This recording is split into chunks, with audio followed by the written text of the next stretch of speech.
I'm going to head this. Okay, I'd like to call this zoning revision workshop to order on June 17th, 2021. We'll start with a pledge to the flag. Please rise. I pledge allegiance to the flag of the United States of America and to the republic for which it stands, one nation, under God, indivisible, with liberty and justice for all. Thank you. Okay. At this time, I'm going to turn the meeting over to Councilman Dean Michael so that he's in charge of this thing so he can move forward with the various pieces of the zoning revision that we're talking about. Great. Thank you, Ray. So I'm going to apologize to everybody who's watching and everybody who's here today. It's been 16 months since we've last touched any of these topics, and so we'll probably be going over a lot of things that we've already discussed. But with that being said, we left off with several topics that we touched, which was 72, 75, 76, 79, and 80. Did we have any changes to any of those sections in that order? So anything on 72 that you wanted to fix that we changed? All right. Okay. Sure. Oh, yeah, it works. Okay, Russ Tompkins, Schultzville. Regarding 25072, we made a change in C2, which is under exempt activities. And 2 is removal of diseased or dead timber or other vegetation. And it used to say subject to routine forest management practices. We changed that to accordance with a forest management plan. And you were so kind as to make the definition for forest management plan, which to my mind is entirely too burdensome and onerous onto people when you're removing dead or deceased timber or vegetation. And I think that we should stop right after vegetation, and that should be the end of that sentence. In other words, removal of diseased or dead timber or other vegetation. This thing about a forest management plan requires professionals. It requires schedule for 15 years when we update it every 5 years thereafter. And it's professional judgment is required to prepare a forest management plan. I mean, this just sounds like Big Brother stepping in way over what we should be doing to remove some dead or diseased timber. So let me back you up a little. C is exempt activities. So an exempt activity is anything that's under that. So if you have a management plan where you are removing dead or those type of trees, that's already exempt. So it's not saying that you need one to be exempt. It's saying that if you have one, you are exempt. Well, I'm reading it that you have to have a forest management plan. In other words, diseased or dead or other vegetation in accordance with a forest management plan. Well, the heading is exempt activities. So these are activities that are exempt. Right. So You don't need it sounds like you still need a forest management plan the way I'm reading it. I may be... If you have a... I don't know, and maybe that's too much, but.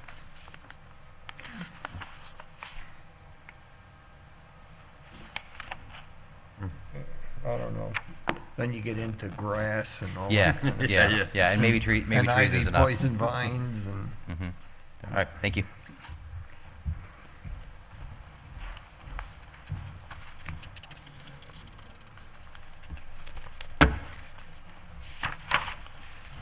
Anything else on 72 or?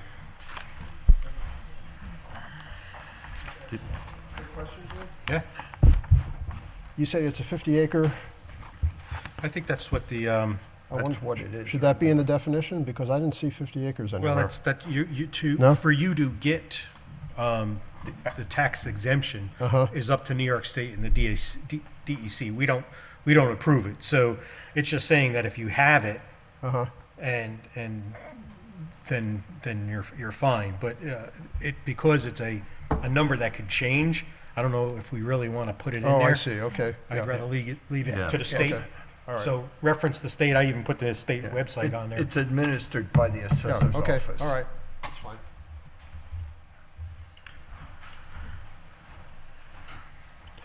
There's actually two versions of it, an old one and a new one, 1550, and there's a little difference between them, but it doesn't matter. We don't deal with it. We don't have to do that. All right, anything more on 72? 75? I made those changes.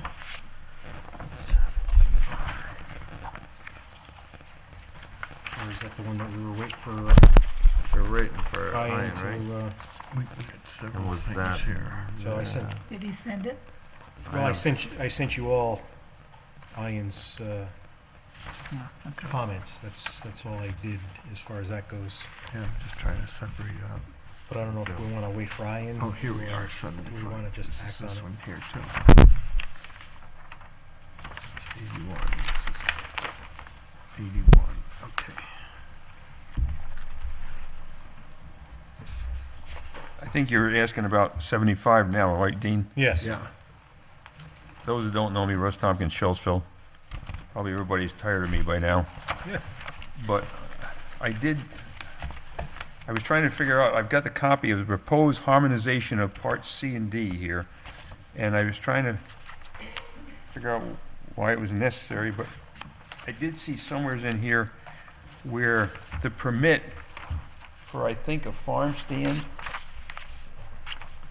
said shall be renewable every year, and I did notice that in the old section, it did not have to be renewed, so I was kind of wondering why that would be put in there, making it necessary to be renewed.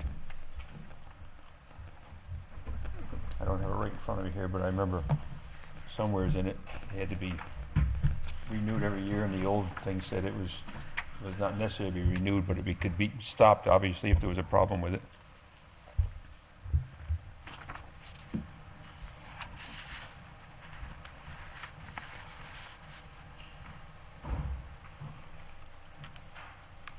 I mean, D5, because I'm reading C6 where it says permits are only be issued for a specific location designated by road name, mile marker, or new permit is required if change of location is desired. Permit shall conspicuously display by the vendor during his hours. Well, if you look in the old section, D5, such permit is not to be renewed, and under his new thing, D before 1, permit shall be issued for maximum period of 1 year. Yeah, the one I'm reading now is the one that was revised on 617, which says D5, such permits does not have to be renewed, but may be revoked if the roadside stand fails to meet any of the conditions herein. Yeah, that's what's in the current book. But Well, if we're going on this Here's the latest. 3-page thing that came, proposed harmonization of parts C and D, Yeah, well, I didn't make that change. I'm just saying, this is what I propose as of June okay, well, I didn't 17th, know. which still keeps in that does not need to. All right, I didn't know what this 3 pages was gonna be rehashed or not on this. I was open for Ian to make comments beyond, but, Well, all I did was I updated the capitalizations. I think it's appropriate the way it is now. It doesn't have to be renewed, but if there's a problem, then obviously it can be Right. dealt with.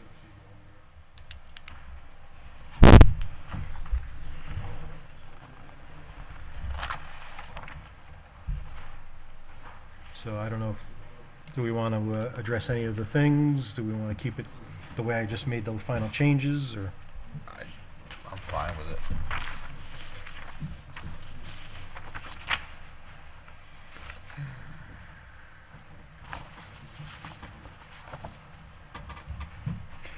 So we didn't add take basically roadside stands 1 and 2 like Ian did and make them 13 and 14 for C. Like he took 1 and 2 under D. Yeah, and no, made- we only made a couple of changes last time. We didn't Yeah. follow suit. So one of the things For roadside stands, such stand shall not exceed 100 square feet in gross floor area. Is that adequate for a roadside stand? It's a 10 by 10, and I know it was suggested that it be 300 square feet. Well, let's see. Yeah, I mean, certainly a lot of the roadside stands may even use one of those portable, Yeah, farm carts, yeah. which is certainly more than 10 by It's more. Yeah, a wagon. the wagons. I mean, we can up it a little bit bigger. I mean, 100 square feet. I mean, It's pretty small. 10 by 20? what was the building? We had one with the zoning a while back. 400 feet, I thought was the zoning Yeah. minimum building. Well, this one was close because they got a variance to put it to the road. Oh, no, I'm not talking But distance they- to the they road, built I'm the building. talking I mean, area. You mean the one I'm trying by by Long Pond? yes, Long Pond. Yeah, that is definitely bigger than 100 square feet. It's Yeah, in the and- process of being built. Yeah, he's still working on it over Yeah. there.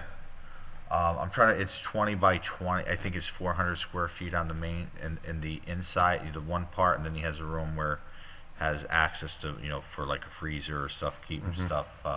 So he went and Cool. got a variance for that. He did. That was a couple of years ago when he first started doing that. Yeah, I think any permanent structure needs to have. Yeah. Adequate Well, the question is that permits. considered a stand, or is that considered? It's almost more of a place of business. You're talking about the one on Long Pond. Yeah, Long I Pond. know there was another issue with the one over there on Salt Point.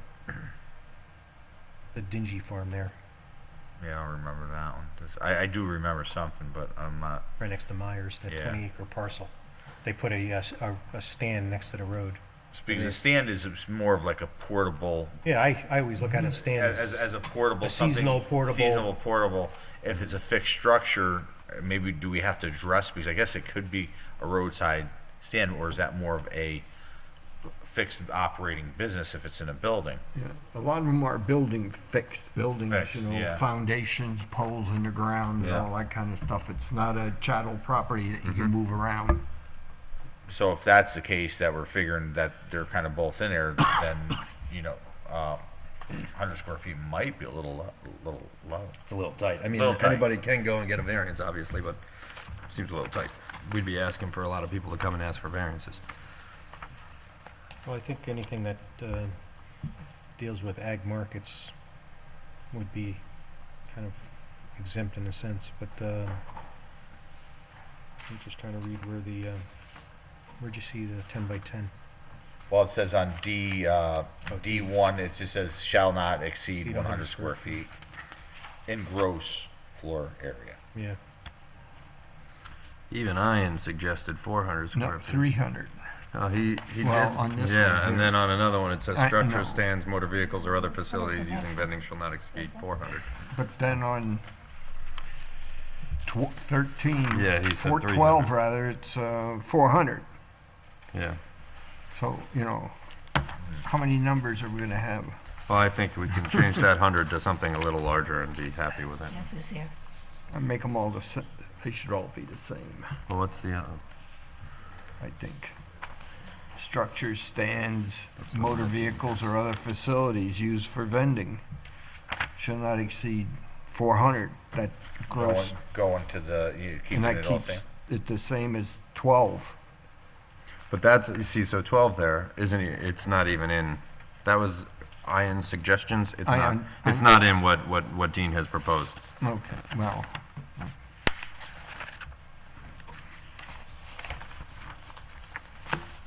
For D1, I'd say 300 square feet. And Pick a number. yeah, 300 square feet, and if people want 400, then you can get the variance. Anyone have any add to that? Agree? Sure. Dis- I agree. I appreciate you raising it from 100. I think 100 is very small Yeah. for the farms. And I think 300 is fine. Ian's suggestion of 400 is great, but 300, I'm sure, is plenty. Yeah. The other comment that I had about D in 3, such stands shall be solely for seasonal display and sale of agricultural products grown principally on the premises. Ag and Markets law allows for local farms to sell products from other New York State farms, and I think that should be taken into consideration so that it's not solely grown on that premises. It also allows community farms to share products. So one farmer may not have bees but can sell another farmer's honey, which is kind of the intent behind New York State Ag and Markets law that allows for that. And also may be in conflict with that law. So. What if we change that to something like, instead of solely grown for seasonal display, have to have like the majority 75%, and then, you have 25% that's, I don't know Yeah, if that there's- oversteps Ag and Markets on Yeah, that. there's specific wording on the Ag and Market site. We could just put in, or as allowed by ag markets. Yeah, there you go. That's Yeah, it, then you that's reference their law and they can change it and, yeah. Yeah, the only thing is that precludes bananas, oranges, and stuff. Yeah, And- they do and say it has to be Christmas grown in tree New York wreaths and State, so, Christmas- yeah. Well, Christmas trees may or may not fit. I'm just looking at it in a little broader scope. Well, I know that New York State is pushing New York State products, so. I know. If it's manufactured or produced in New York State. Thank you. Sure. And in closing, We were just talking about you. oh yes, join the crowd. We're on 250-75. And So D3, we're gonna put it as per such stands shall be solely for seasonal display and sale of the agricultural products as per New York State Ag and Markets. Well, principally owned on premise or as allowed by ag markets. Okay. so, now that our author is in the room, are we combining C and D? And going with, or are we just going to stick with what we have and try and make it work?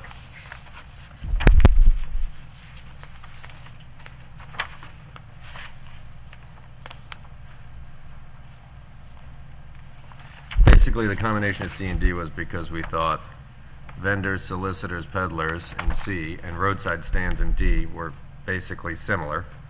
But then we had so we would combine those and then make a new D, which is farms.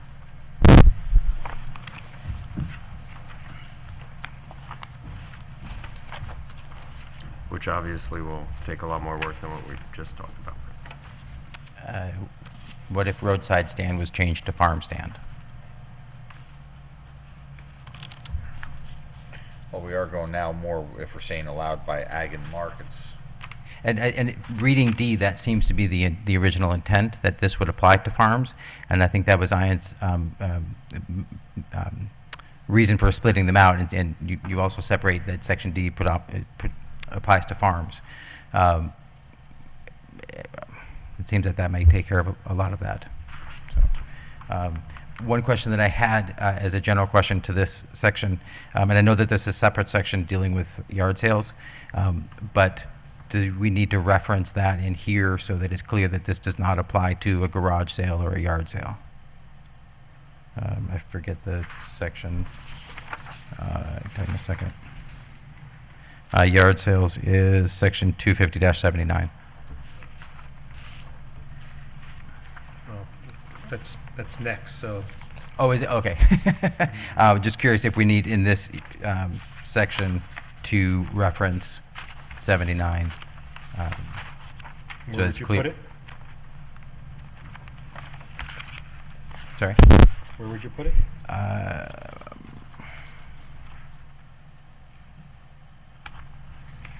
It would have to be in section C. It could be a new number one, garage sales and yard sales referenced in 250-79. Or this section does not apply to yard sales, reference section 250-79.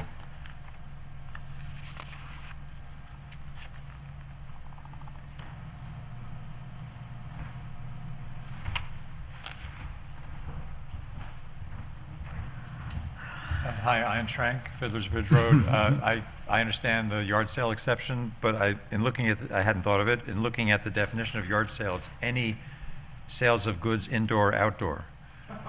So that's everything. I think the point of a yard sale, it's occasional. It's, one family does it once a year or less. If we can change the definition so We that only it's allow 2 yard sales, I think, a year, right? 3 a year. So Big time. was this, what was the suggestion to carve it out of 75, how to do that? I missed the exact wording. Just so that it's clear that 75 doesn't apply to a garage sale. To a yard sale. Sorry, yeah, no garage sale or a yard sale. Yeah. Okay, but then we have to define yard sale to be something that's occasional, because if you just look, if it just says it doesn't apply to yard sales is any sale of goods indoor or outdoor. Yeah, so when we get to 79, we got to clear that up. Yeah, but you're reading from 150 definitions? The definitions, yeah. Yeah, so the definition definitely have to be changed. Yeah, I think that's the right place to change it, is to make it an occasional event. And Not a that's how it's business. defined in 79. Right. As Ah, occasional. okay. Yeah, so they're already outside. All right, it's just the definition has to be fixed. Right.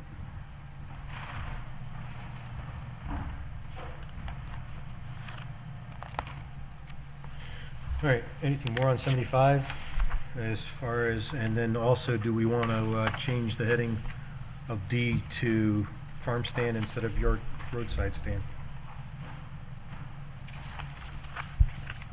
I don't think you need it, because roadside stands, by the definition, if you go to the back, pretty well covers it, Flipping back and forth here, I just read it a second ago, But it brings up Ian's previous suggestion of merging C and D.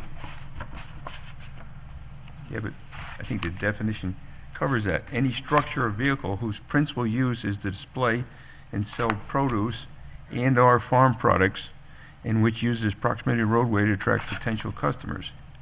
So farm stand is basically the definition of a roadside stand.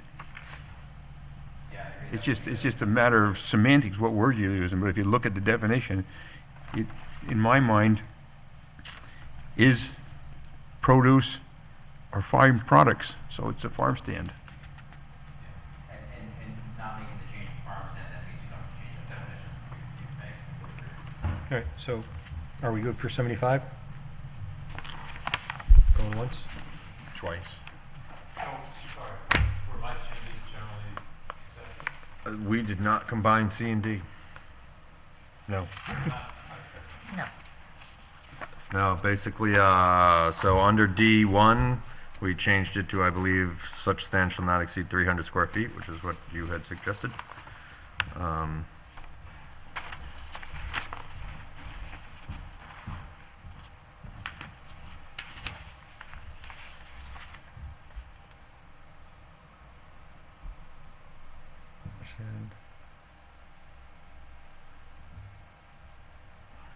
I had a question on C8 regarding signs. In the definition of sign, in 150, it's any structure or part thereof attached thereto or painted or represented thereon, or advertising display upon a building or other surface which displays or includes any letter, model, banner, flag, pennant, insignia, device, or representation. Such definitions shall apply only to representations which are visible from the outdoors. So if you picture a farmer that puts a roadside stand and has a sign painted on the south side of the building, whatever the approach is, in 8 he would be limited to 1, which means he couldn't put one on the other side of his building. Similarly, couldn't paint on his building anything that would contain letters, like even the name of his roadside stand, and also have something along the road. So the limit of 1 seems too restrictive.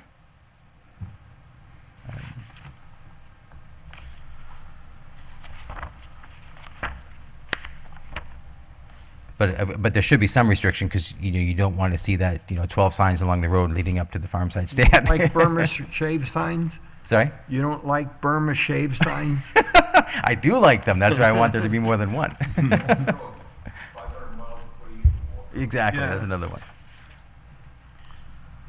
And maybe the question is, what is the concern for limiting the signs? And obviously, it's the visual pollution and the distraction for drivers, and so maybe changing signs shall be limited to one per establishment to say freestanding signs should be I limited was to gonna one. say, if it's one, I wouldn't want more than one freestanding sign, Right. because you could have a double-sided in Exactly. mine. Right.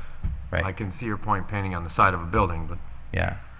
In particular, because the definition it defines sign as anything that contains a letter.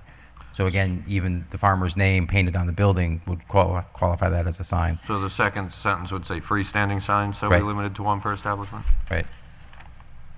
Now, is that freestanding sign at the establishment or freestanding sign? Good point. Any place in the town? Right, yeah, we definitely want to restrict it to within a certain distance of that roadside stand. I think. Which means that it's very difficult for people to attract customers because they are, I'll just take Breezy Hill Farm down here that has apples and cider and stuff. I know they don't sell there anymore, but I'm just Right. using that as an example.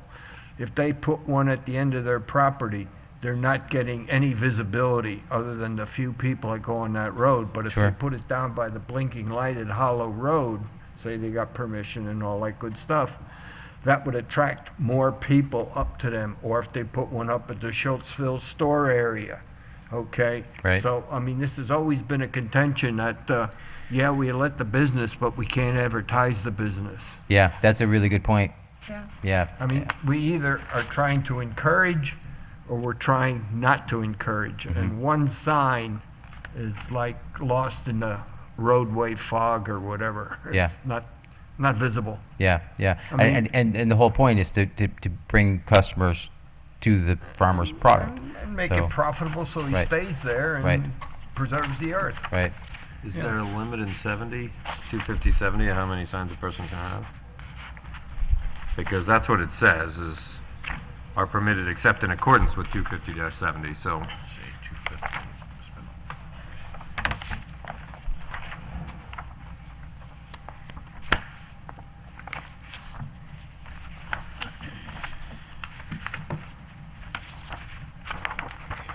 Just trying to find 70.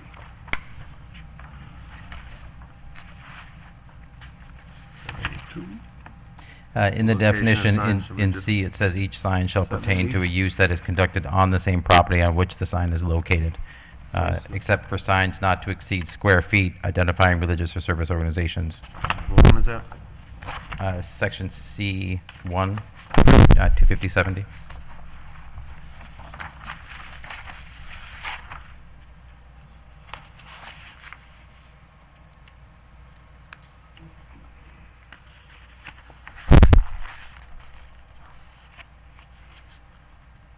So we've already limited it to the activity on a property. Ah, there we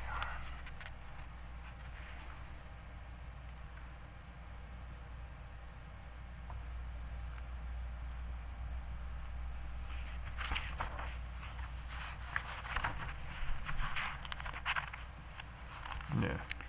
Yeah. One exception in section H is temporary signs related to political campaigns or events Yeah, of well, civic, that's- philanthropic, education, or religious institutions.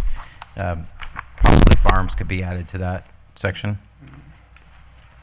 So in 250, where it says each sign shall pertain to a use that is conducted on the same property on which the sign is located, that would indicate one sign per property, but per business. But then it says, except for signs not to exceed 6 square feet. So you could have one nice large sign on the property where the business is conducted, but then go out and buy 50 lawn signs that are 18 by 24, like you have during a political campaign, and put them wherever you want.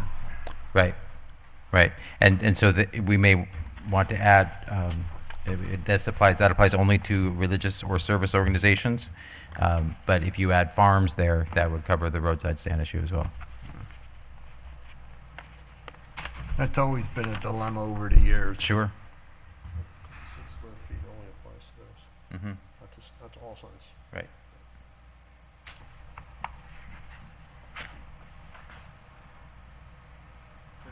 Michael, the 6 square feet only applies to specific, Where is that? if you read what you just read, Yeah. not to exceed 6 square feet. identifying religious or service organizations. So it's a very specific, And so Jeff was saying we could Broaden add that. the word farms exactly. or farm yeah. stands or something there, and Yeah. it would cover it. Because they would not be included in this. Yeah. No. Right. So if we said identifying religious or service organizations and So E13, Stands. E13 says a maximum of 2 off-premise directional signs not to exceed 8 square feet.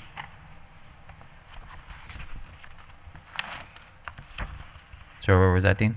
So E13 oh, 13. says a maximum of 2 off-premise directional signs not to exceed 8 square feet. Advertise farm products, farm stand. 1 on-premise sign not to exceed 8 square feet, identifying permitted farming operations, roadside stand. Also, 150 square days per year, we put a limit on it? That was a change we made when we were Yeah, there. these are all the changed, yeah.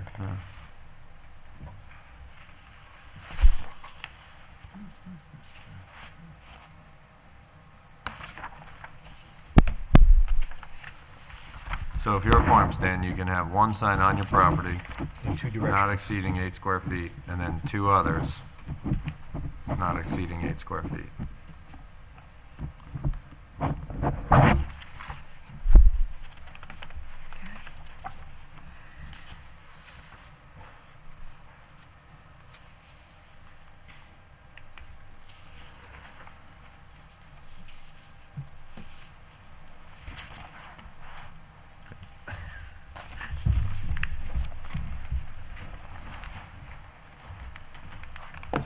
We okay? I'm Not getting a little change? lost in the weeds. I don't know what Yeah, we're yeah, trying yeah. to change Tell me, here. I'm trying to take notes.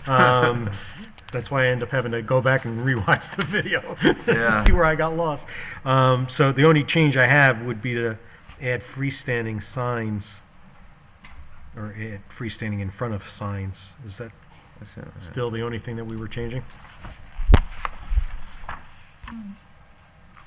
Well, plus On the changes on C8? D, Oh, D. which is 300 square feet, and to add in So, allowed by ag market. so Yeah, and then on C8, yeah, Free- freestanding signs shall be limited to, but, yeah, to 1 per establishment, and that's in line with 70 right now. Right. all right, so how's that gonna get reworded then? It would just be freestanding signs. Okay.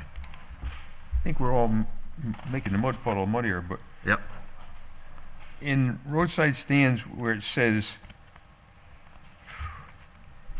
talking about stands is defined as, oh, I'm sorry. My error. So we good with 75? I think so. Keep track of which one we're at.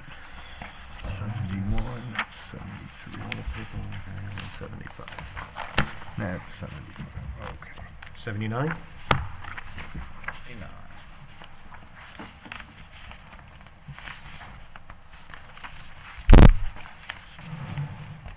We didn't do anything in 76?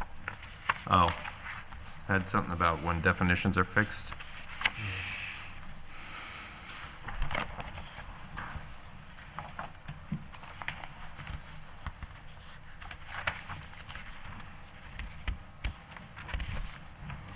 Yeah, we talked about the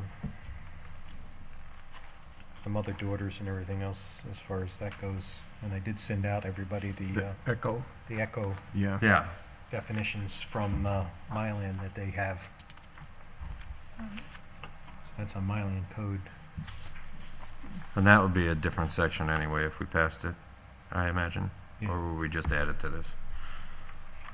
Well, I would imagine we'd create a new section, Yeah, even if it's 76A or whatever, but yeah.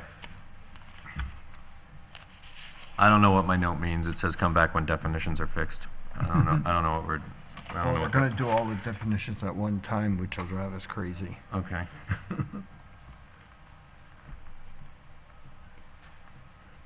So we'll ignore my vote. and we said we'd talk about merging 78 and 65 when Ian was here.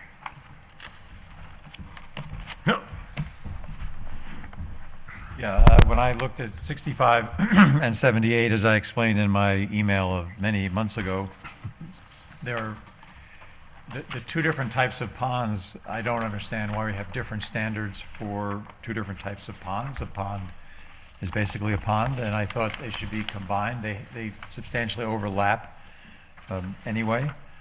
And so I suggested we delete 65, add the concept, the type of pond 65 deals with into 78, and then have 78 apply basically to all ponds.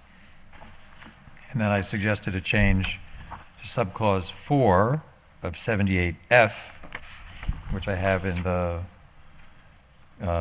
the email, which I can read if you want.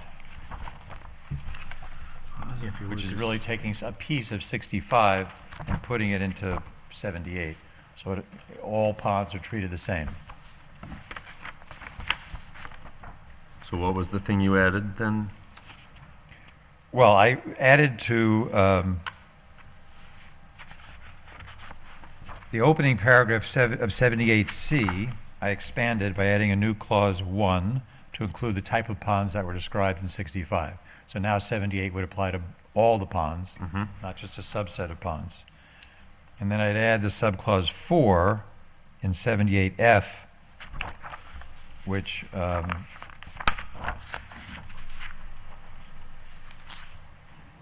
which requires the letter from the Dutchess County Soil and Water Conservation District, which I'm just moving a piece of 65 into 78. So all ponds get the same set of protections. If someone is creating a new pond or expanding a pond or modifying a pond in a material way.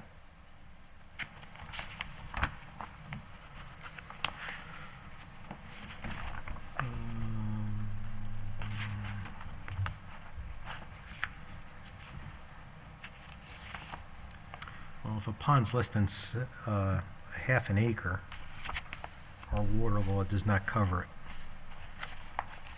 So by merging it, are we now eliminating The ability to to have a pond. unregulate the half an acre pond? It's saying 65. Yeah, where do either of those say it's for half an acre? Well, that's- One larger than 1 acre. It's a 1 acre pond, which is what's regulated by 78. And same with understanding. 65. And same with 65? Yeah. I don't have it in front of me, so Yeah, it says any excavation for the purpose of building a pond or lake of water, surface larger than 1 acre, so you have up to 1 acre. Right. Up to 1 acre, it's not really restricted. Yeah, So 78 and 65 match on that.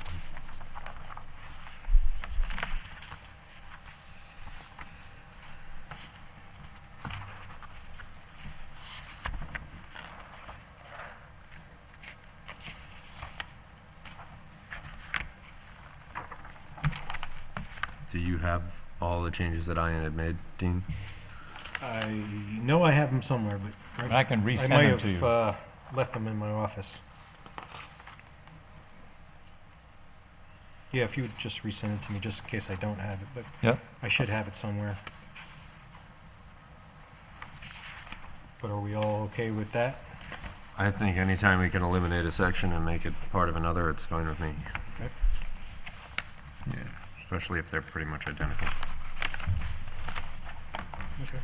Jeez, we saved 3 pages. Hey. So a separate, it's a related comment, but separate from it is that 78 also deals with disturbances of wetlands and water courses. But the permitting process that we've just applies to ponds does not apply to disturbances of wetlands and water courses. And I would have thought we would want the same permit requirement protection if someone's going to disturb a wetland or a water course. To me, it's all part of the same ecological concern that water is an important resource everywhere, including in our town.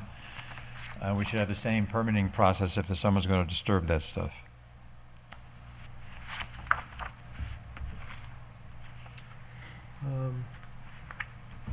The only thought I have is if you're, let's say you're creating a pond, but it's not in a wetland or a water course. You're just bellying out Right. a piece of land.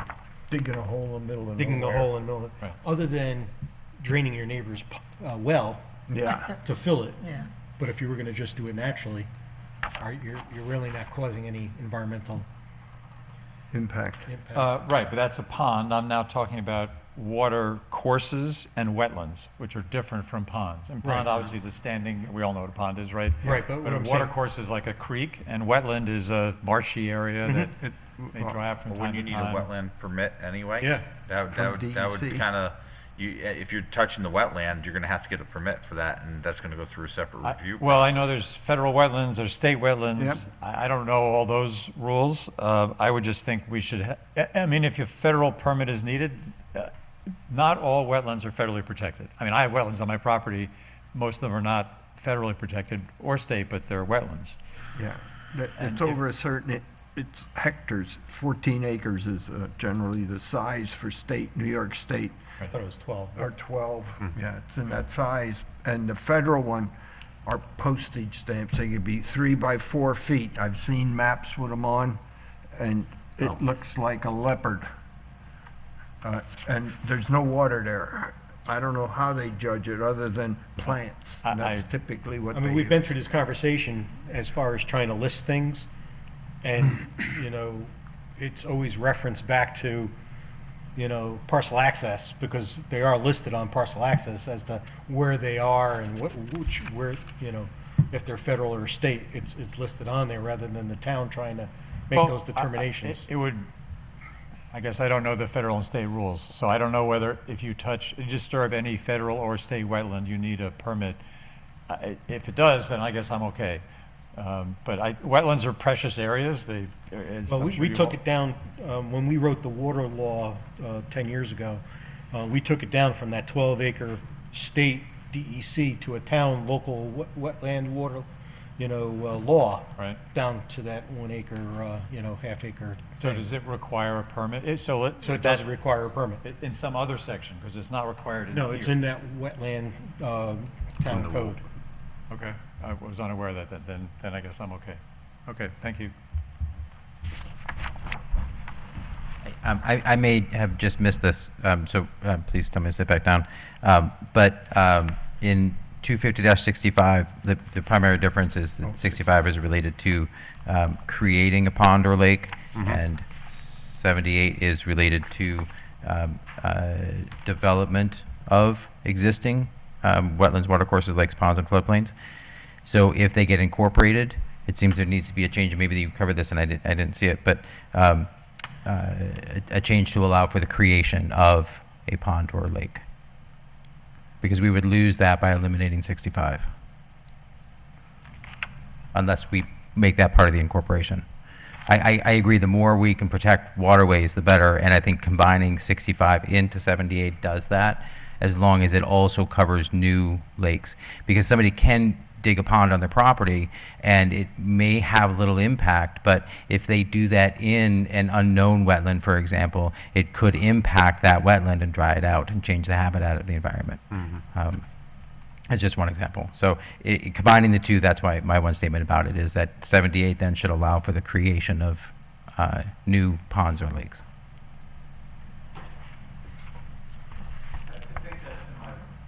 Is it? Yeah, and I haven't seen yours, so yeah. Look at it, but that. Yeah, great. It's build a pond or lake or water surface larger than 1 acre, or increase. Okay, yeah, great, as long as there's something in the new 78 that would allow for something. Sorry. All right, and so if you email me, I'll make those changes, and then we can review it next month, for the clarity. Anything else on 78?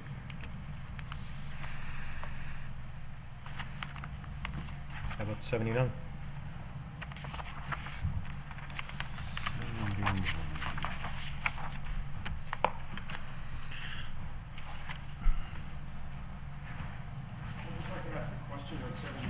Yeah. What is section D? What does that refer to? No What goods section? purchased for resale may be offered for sale. What does that mean? It's also in the original, but I don't know what it means there I either. think what it is that you're not going to the store and buying a new item And reselling and it. then reselling it. Like candy bars, for Right. example, box of candy bars. Yard Like- sale is intended to be like say you your have a- used stuff. Say you have a BJ's membership, so you buy something in bulk for a whole big discount, and then you sell them individually at your yard Right. sale for a profit. Exactly. Or you're a master couponer and Yeah, you exa- bought 13 Dow Can that be laundry soap. Can that be made more, it doesn't seem very clear. I don't know, maybe, Purchased with the intent for resale. No goods purchased for resale, yeah. well, but no, you wouldn't be purchasing it for resale if, well, it seems confusing. The wording just doesn't sound very clear. And that's just a regular store. That's what they do. Yeah, exactly, and that's, You're that certainly wholesaler, is You're the buying at wholesale and selling at retail. Right, Right. yeah, and that, I think is certainly the point of that, and to Elliot's point, adding the language with the intent. So no goods purchased with the intent for resale, maybe makes it more clear. I had a question on G. The version that I have here may not be the correct one, but G says no directional or advertising sign must comply with 250-70. And now it's Should- all directional. Okay, good. That was the note I had, thank you. And the definition of yard sale, I had mentioned before, that'll get changed when the definitions are done. In the back. Yeah, section 150. The Maybe we definitions can for what? talk. Maybe we can talk about it. I thought Ian read it earlier that it was, yeah, Yeah, yard sale definition is like you can sell anything. any sales of goods, indoor or outdoor. Right, yeah. Which it completely goes against the one we were just talking about. Yeah. So that would have to be modified to match 79. You have a garage and you get it open and you're selling stuff inside of it. Basically, you're saying you have a yard sale. Yes, but the definition says that you can sell anything. So you could go to, a wholesaler and you essentially open a retail shop in your garage. I mean, Whereas the 79 refers to other things. The only thing that I think when we say no goods purchased with the intent, which is fine, for resale, but this is really the yard, doing yard sales or a garage sale, if you want to call it that. We're limiting it down to 3, no more than 3 in a calendar year. So I don't think it's the intent of saying, okay, well, I'm going to go out to BJ's with a wholesale membership and I'm going to be doing this every weekend to try to do that. I think we're kind of limiting it down. Yeah, certainly that limits the number of times that you can do it. But in any case, the definition has to line up with the section. And the section specifically says that you can't sell anything you want. Because you can't go out and buy a box of candy bars and sell them at your sale, for example, according to 79 currently, whereas the definition implies that you could. I would probably, since we're limiting it down to 3 in a calendar year, I'd probably just take out D. Let it go with the definition. If we were doing this, it was allowed, everyone was doing it once a week, it'd be whole different, then that's a business. Where this, that's just my opinion.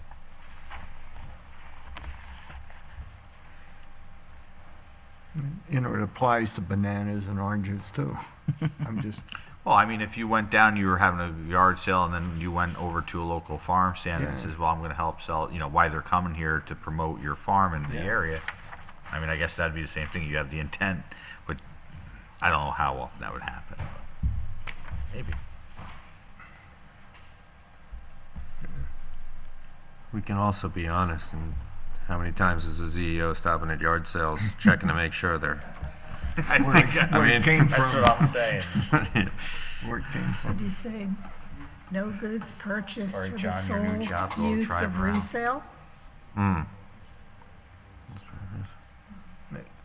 It's the concept. The words can be anything. I just put with the intent of resale. Okay, moving on. All right, so 80?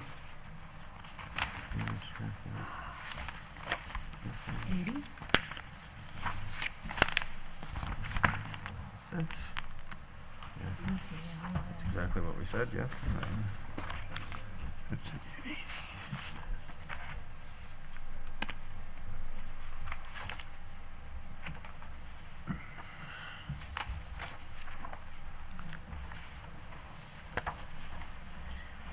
On 80, I'll just ask a question. I've got a line crossing out the third line from the bottom. I got crossed out based on pecuniary and economic loss. And is in, that's all crossed out, and I'm not sure if we did that or not. The right continued non-conforming use is, the way I've got it now, applicable to an incidental use of property for recreational, amusement, or hobby purposes. And that doesn't make sense to me at all. The right to continue non-conforming use is applicable to incidental use of property for recreational, amusement, or hobby purposes. It's any purpose that you've been using it for, I would think.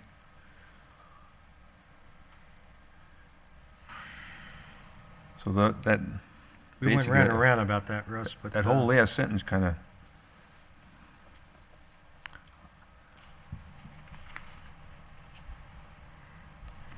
Did we cross out that based on pecuniary and economic loss? When we, Talked about it, I don't think we ever said we were definitely taking it out. No. Because I didn't cross it out of mine. and like I say, it's, and is inapplicable to a, it makes more sense if it's inapplicable to an incidental use for recreational, amusement, or hobby purposes. But that, somewhat confusing, that last sentence. So I agree with Russ. He and I often agree on matters, as Russ knows. I had suggested some language to clarify.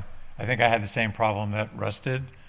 And so in starting the third line, it's where it says provisions of this chapter, except as provided herein, provided that such use may not be continued if it is merely an incidental use of property for recreational, amusement, or hobby purposes. So if it's just an occasional thing, you can't do it. If it's a regular use, then you're grandfathered. I think that was the intent of the old language, but I also couldn't understand the old language. Mm-hmm. So what will we change? Well, again, I had emailed this all to you, but after, in the fourth line, after as provided herein, I would delete a bunch of words and insert, provided that such use may not be continued if it is merely, and then you pick up an incidental use of property for recreational, amusement, or hobby purposes. Again, I can resend this if it's helpful. And then we also had, as long as it follows all Article 6 provisions. is Yeah, what we also provided had. conditions of Article 6 are conform to. Yeah. Yeah. Oh, okay. You That know, was added last That time. was added.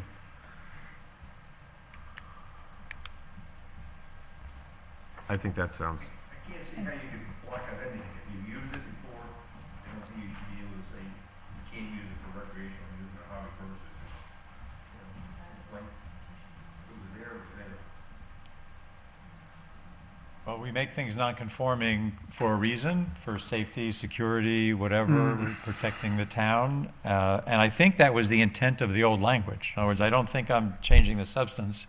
I think I'm just trying to make it clear what we intended, which is something that's just done occasionally and is now non-conforming. Essentially, it would be illegal if it was new. And the fact that it was merely an amusement thing, you'd have to stop because the town board has decided it's not appropriate for the best interest of the town. If it's your ongoing business, then you're grandfathered. If it's your ongoing residence, you're grandfathered. If it's just a hobby that you do occasionally, you should stop.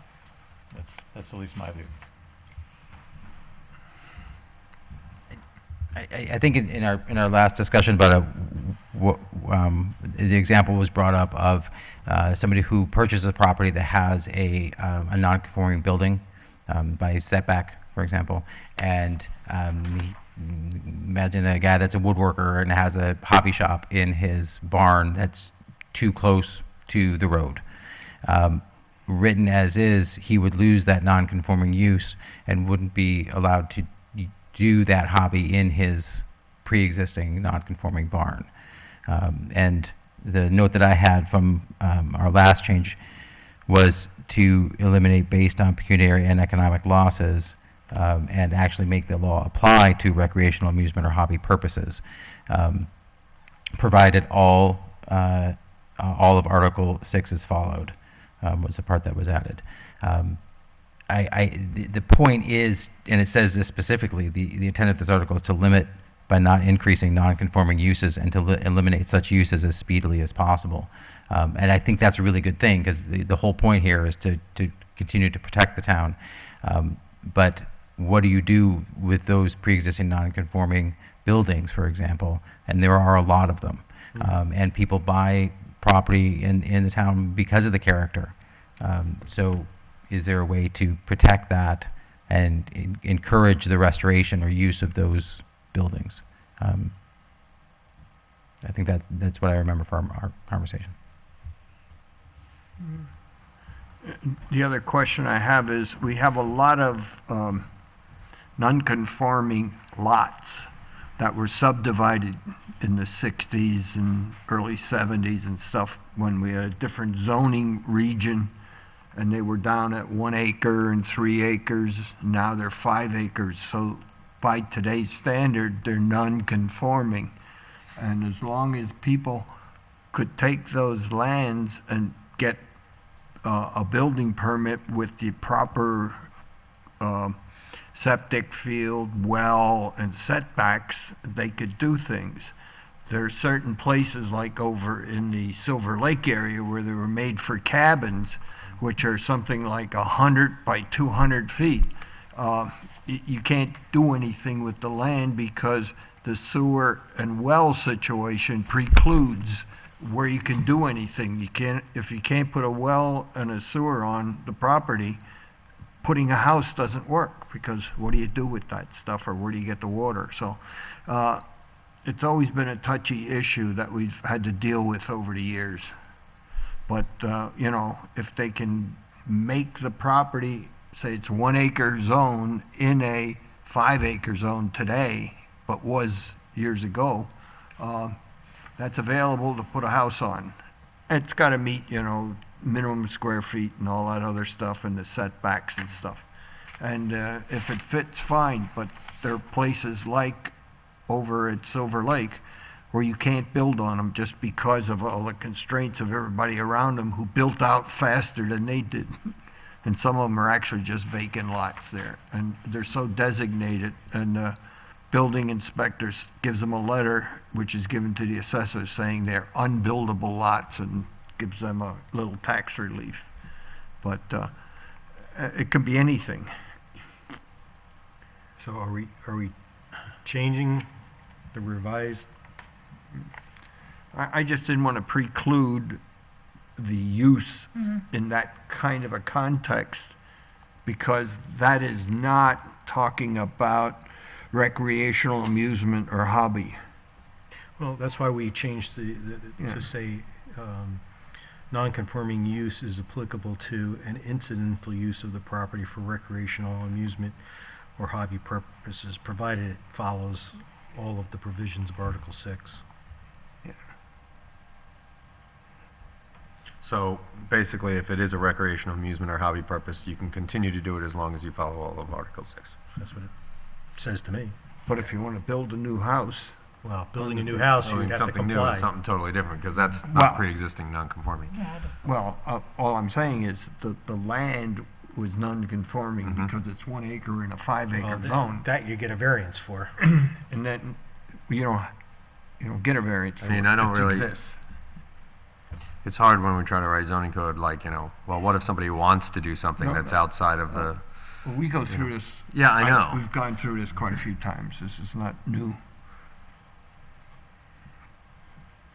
In fact, I was zoning when a person had 4.9 acres, and they wouldn't let him do anything on it because it wasn't a 5 acre zone. But that was self-generated. And they said, nope, you can't do it. Well, there's all those lots over on the Clinton Corners side of town where Oh, yeah. they were proposing putting in a sewer system so that those lots could be built on. Yeah, I mean, the lots are existing I know they are. and Yeah, I know require a that. variance for setbacks, but Yeah, it's all clay up realistically, there. you can't get financing if your well and your septic's not more than 100 feet apart, so. That's correct. Yeah. So, that's why they the proposed hillside. putting in a municipal sewer system.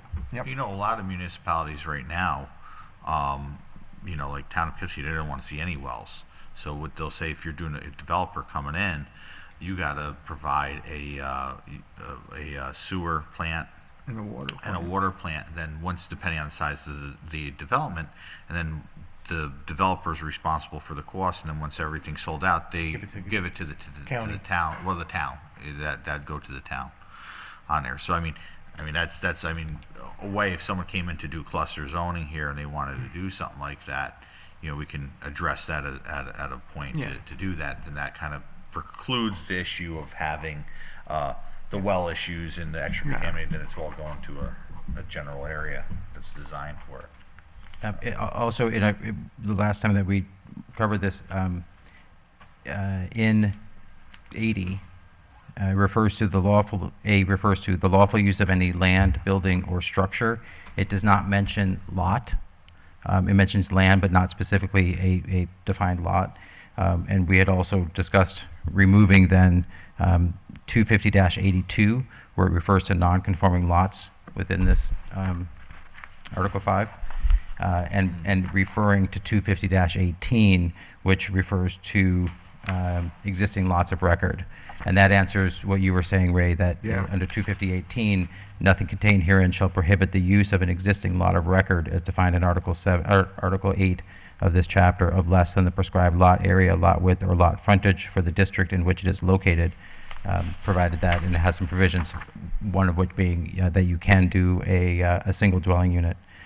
So that's protected under 250-18, provided it's removed from Article 5. Well, when we get there, the attorney for the town has, through recommendations of getting rid of 250-82 because it's redundant in 250-18, and he's written changes to 250-18 to match that. Oh, great. Okay, thanks. So when we get to 82, I'll Okay. read that off. Thanks, Dean.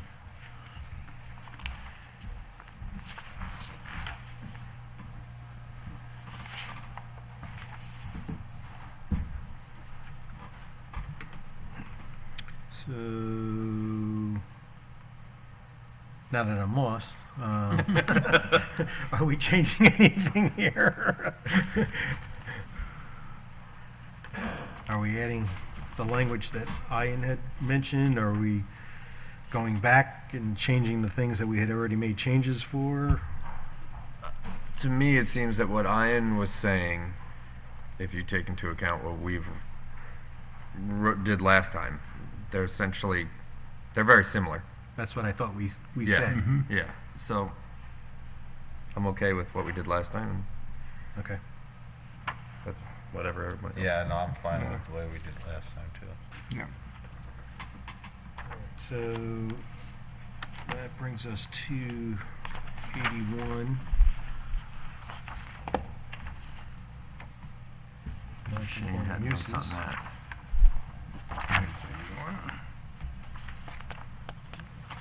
I don't know, I got it in two colors.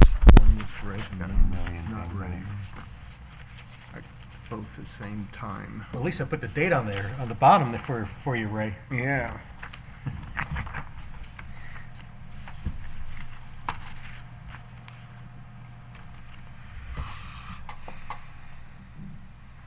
I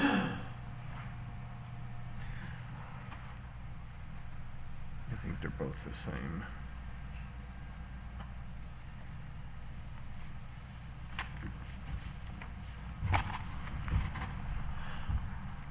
So that too, We in 81 now? Yes. yeah. So just a technical thing, there's reference here and elsewhere to the effective date of this chapter, which is different from each time we amend the chapter, the amendment has a more recent date. And to me, the grandfathering would relate to the provision as you should refer to either the chapter or the most recent amendment which is non-conforming, right? If you become non-conforming because of an amendment to the chapter, you should still be protected. Yeah. So my suggestion in the second line and elsewhere, as I But in my markup was to say, on the effective date of this chapter or a subsequent amendment. That's what we wrote. So I asked the attorney to the town, and so I referenced that we were questioning the date. And so his answer or reply was that the effective date is the date that the local law which adopted Section 25081 was filed with the Secretary of State. Sometimes the date is noted near the section in the town code found on our website, but not seeing anything near 25081. Carol may have a record, but his guess is that the section goes back when the town first adopted the code regulations, which are likely in the 70s and 80s. The bottom line is he felt like as long as the date could be found by Carol's resources, we Yeah. didn't need to mention the specific date in the section. I'm fine with that. That's a different point from what I'm making, but Yeah, I have no problem. I'm with- just reading Yeah. some Yeah. of the comments that the attorney made. So you're saying, in existence on the effective date of this chapter or a subsequent amendment? Right. This is the most recent version on the website, and that was added here. But this Was it? chapter or a subsequent amendment, and it was worded slightly differently in the next one. Oh, yeah, it is in there. This chapter or relevant amendment. Okay. And then again on the I don't know why mine's different, but, I mean, that's my point. This is better the way it was done up there. Yeah, it's just different. Yeah, if it's better to stick with the chapter or Subsequent, subsequent yeah, amendment. that's fine. Change this, so it says subsequent amendment on all of them or relevant. It should be the same. Yeah. It should be the same phrase each time. Either way, it works. Yeah. Subsequent or relevant is fine. Yeah. So that's already in the latest. It's already in the version one, we you- have yeah, posted, you, But relevant should probably change to subsequent, so that it's consistent in the three places. End of line 1, actually, sorry, beginning of line 2, and then under A, halfway through line 2. So these are changes they agreed to previously? Oh, Yeah. terrific. or the relevant amendment, yeah. Subsequent, I see what you're saying. And then A2 at the end, it says relevant amendment, but should be subsequent.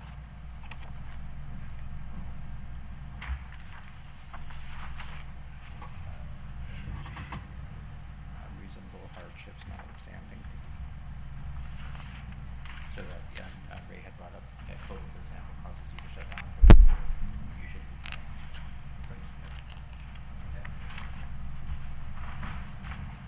That aspect of date of enactment is a real nightmare for the zoning guy, because he's got to find each section and see when it was into effect and whether the action he's taking precedes or follows it, and then what was the prior version of the law.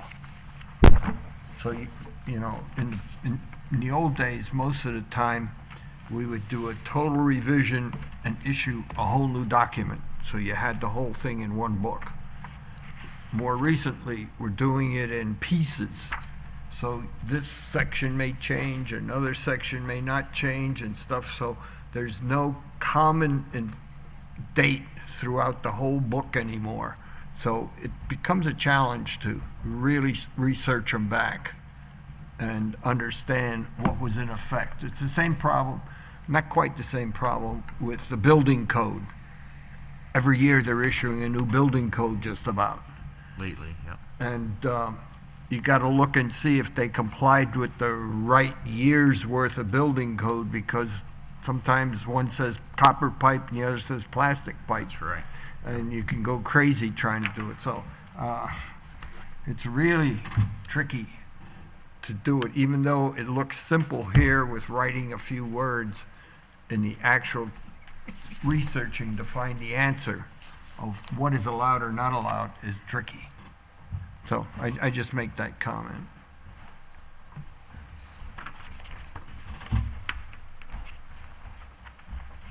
If we're going to add something about subsequent amendments. I guess the question is, and maybe it's clear, but I don't see it, which date is operative?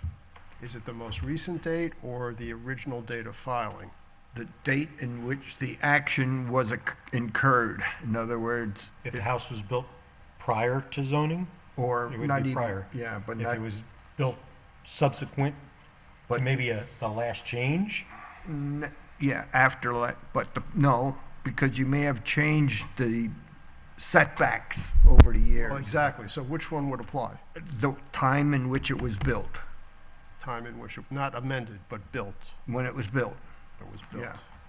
That's what I used to do. And 'cause that's I had where to we go get through into it. the pre-existing non-conforming. Right. Yeah. So,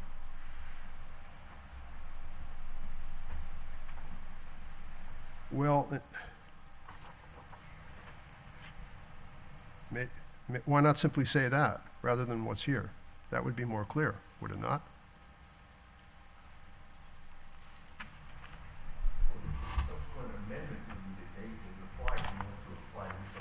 That's for something current. Well, that's my question. Which date applies? If you're gonna do it today, it's the current rules. If you did it 10 years ago, it's what was in effect 10 years ago. So in essence, if someone came back and I built a home today, 20 years ago, and it doesn't fit into the pretense of what the current code is, but it passed and I had a CO with that code, you can't say, well, the new code doesn't allow it, so my house doesn't have a Right, CO I anymore. understand, Yeah. yeah.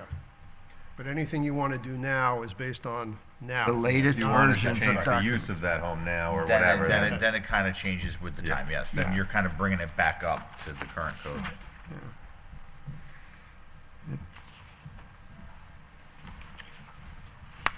all right, so 82, as per request,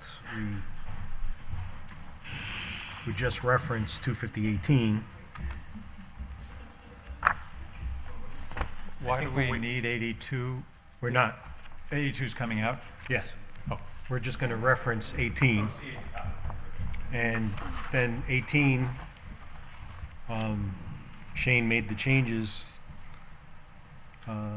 with A, nothing contained herein shall prevent or prohibit the use of a non-conforming lot or existing lot of record as those terms are defined in Article 8 of this chapter of less than the prescribed lot area, lot within or lot frontage for the district in which it is located, provided that, 1, such lot may be used for no more than one dwelling unit and its associated accessory structures.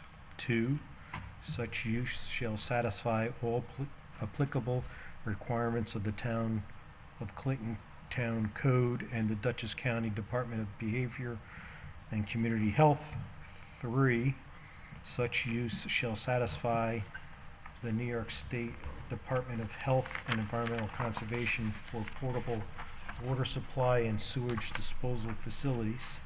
4, all other area and bulk regulations for the district shall be met. 5, if created after June 12th, 62, the lot is part of subdivision plat approved by the Town of Clinton Planning Board in accordance with Chapter 206 subdivision of land filed in the office of Dutchess County Clerk in a timely manner pursuant to town law. B, any lands that may be described separately but part of the single deed or which have not been duly approved as separated building lots by the planning board and filed as a separate lot with the office of Dutchess County Clerk, whereby or not they are separated lots for the tax purposes require subdivision under the provisions of this chapter.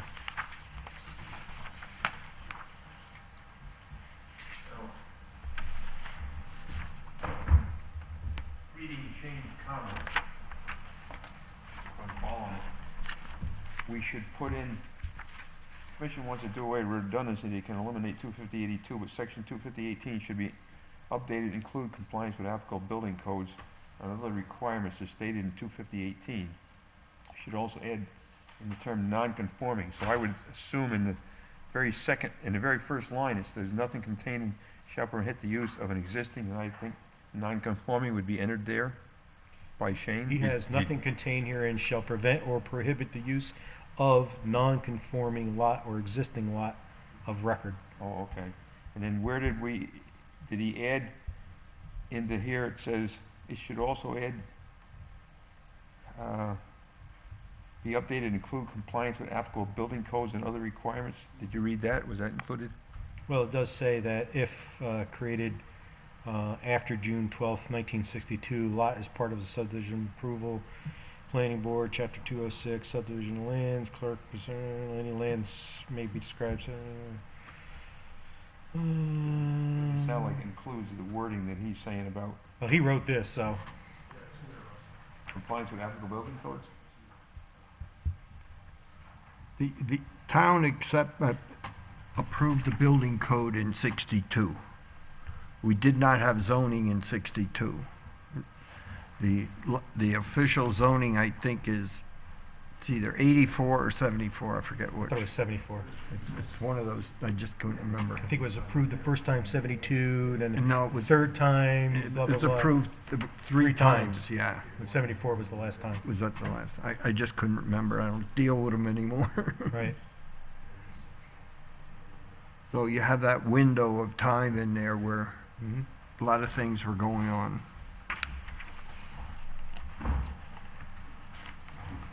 So are we okay with what Shane has? And I am. Yeah. okay.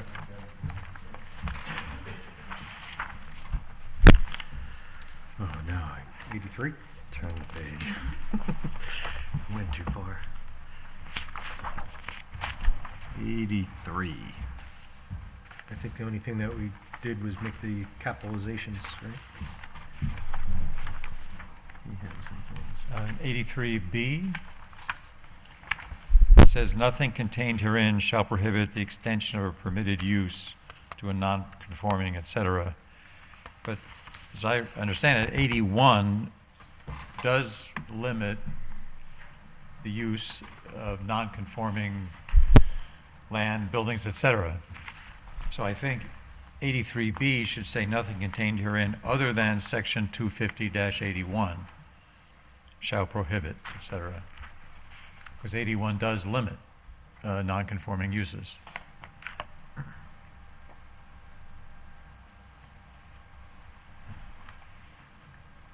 Yeah. So nothing contained herein other than 250-81 shall prohibit the extension of a permitted use. That's Yeah. what you're proposing?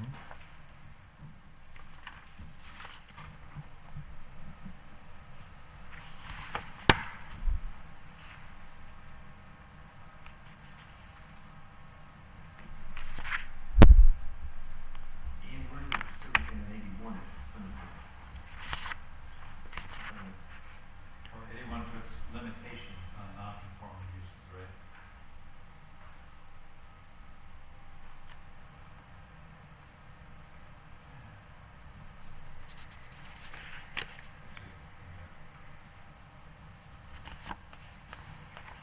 And 80, actually. It should be 80 or 80, and 88 and 81 both limit.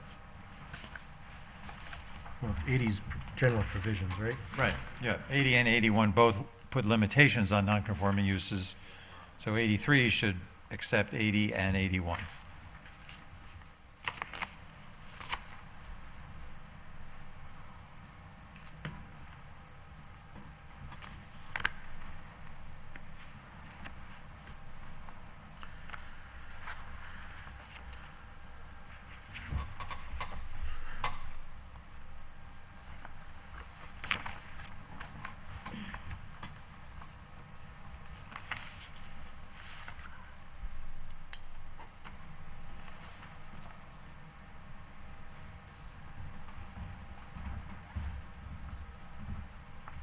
They're also in 83, two other spots.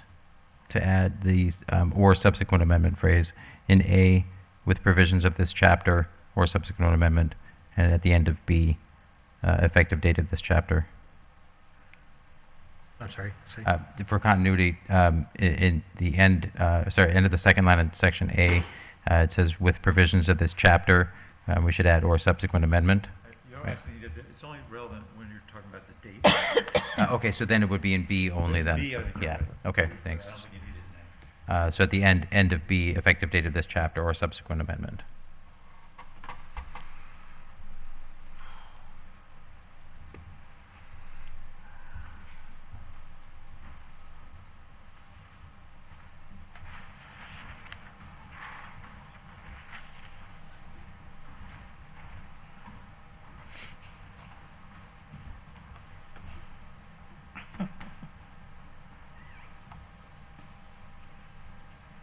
Just a minor conforming change in C, 83C. Everywhere we talk about non-conforming buildings or structures, but here structure is left out, and structure is defined more broadly than building.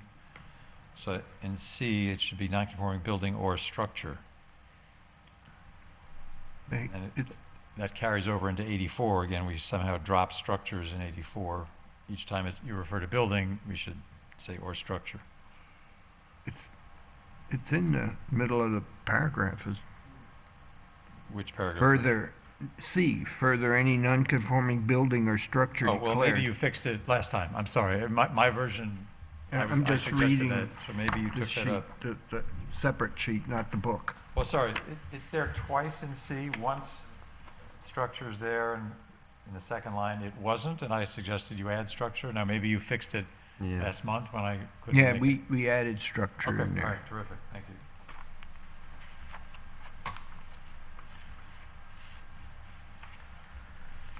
Well, it was there originally, Yeah. structure. And we I just took- capitalized structure and I capitalized the non-conforming from the previous section. So should we add in that first part of C, non-conforming building or structure?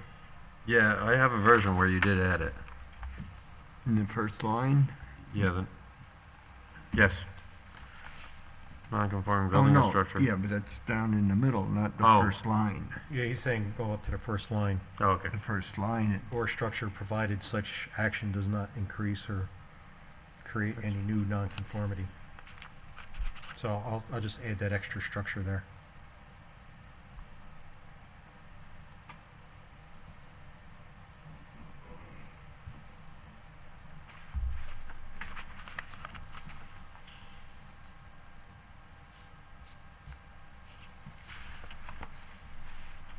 Anything else? Only 84. Oh, well, anything else on 83? Okay, okay. 84? So here's a more substantive comment. 84 in A says that if you were non-conforming all the way back to 74, which is now close on half a century ago, you can expand your building by 50%, up to 50%. That just seems excessive to me. If you've been non-conforming for half a century, I don't know why that isn't a lot smaller. I mean, One of the conversations that we had last time was, I think Ray used the Yeah. example of a mobile home, which is not typically allowed anywhere in the town right now, but And to the new go ones are buy not. a new one, you probably couldn't find the same size that was available, They're not available that small anymore. so that If it burns. it's just allowing for someone to make that adjustment. It still would have to conform to, all the other Setbacks setbacks and stuff. requirements. well, is that clear? It has to, I mean, again, to me, someone who's been out of compliance for 50 years, I understand they're allowed to continue the non-compliance, but why allow them to expand the non-compliance by up to 50% when it's 50 years old? It does say it by reading the last part of it, which says, non-conforming buildings shall be permitted, no non-conforming building shall be permitted to violate any other provisions of the chapter. So even though we're allowing it to be increased by 50%, The physicals. any other But what are, area variances or anything else would still have to comply. Right. isn't not, I guess I don't understand the use of the word other there, because this talks about any non-conforming building or structure. So how do we know what defines other? Because to me, a non-conforming building or structure is anything that doesn't comply with anything. Right, it's being allowed, let's say it's damaged by fire and needs to be replaced because it's too far gone. We're saying that we'll allow for the replacement of that non-conforming building up to 50%, but everything else has to still comply. It's got to have the setbacks, it's got to meet all the other requirements of the town. Well, what if it didn't comply with the setbacks before, and that's why it's non-conforming? I'm not suggesting you can't replace it if it's damaged. I'm saying you can't grow it by 50%. I'm not saying zero, but 10% or 20%, because it's a half a century out of date. I mean, they've been non-conforming for longer than they've been alive, probably. Yeah, but you also have, if they're doing, so they are growing at 50%, that 50% that they're gonna do, as long as it fits, as Dean says, within the rest of the zoning provisions, is also gonna be brought up to current codes on that 50% that's done with the process. If the 50% So- is compliance, then I'm fine. Yeah, I I thought, mean, I you're- read this to mean the 50% does not have to comply. It can continue to be non-conforming. Well, the property is still gonna be non-conforming, it still falls into that, but it doesn't mean the structure or the update to the structure doesn't become, at least up to code. And we do this all the time when I'm working on older houses. If that was the case and someone's putting an addition on an older house, and they want to put 50% on it, but you're not able to just go build that into the current codes that it was when it was built on, those additions or those modifications have to be brought up to today's standards, but the original part of the property or structure at that point is going to sit non-conforming. If what you're saying is that the extension, the addition has to comply in all Oh, respects. 100%. Then I'm Anyone fine. gets a building Can we just permit. say that? Because I didn't read that here. If you say that, then I'm fine. That's That- all I really was after. I mean, that's what it's the intent, it was supposed to, I mean. Well, how would you change it? Because it does say, like I said, except that no non-conforming building shall be permitted to violate any other provisions of this chapter relative to the district in which it is located. I think what I'm hearing the point is that the expansion will not violate any provisions of this chapter, not any provisions of this chapter. The expansion will not violate.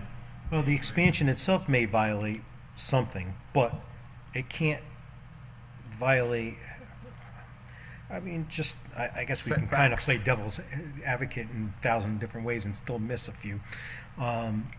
For instance, current minimum square footage of an acceptable structure, I think is 678 square feet. Let's say an existing structure is only 500 square feet. Well, to bring it up to code, you would want to go to 678 just so it's financeable, because the mortgage industry won't allow for financing of undersized buildings. So these people that want to go out and build, these, minimalist houses are not getting regular financing because they're not mortgageable.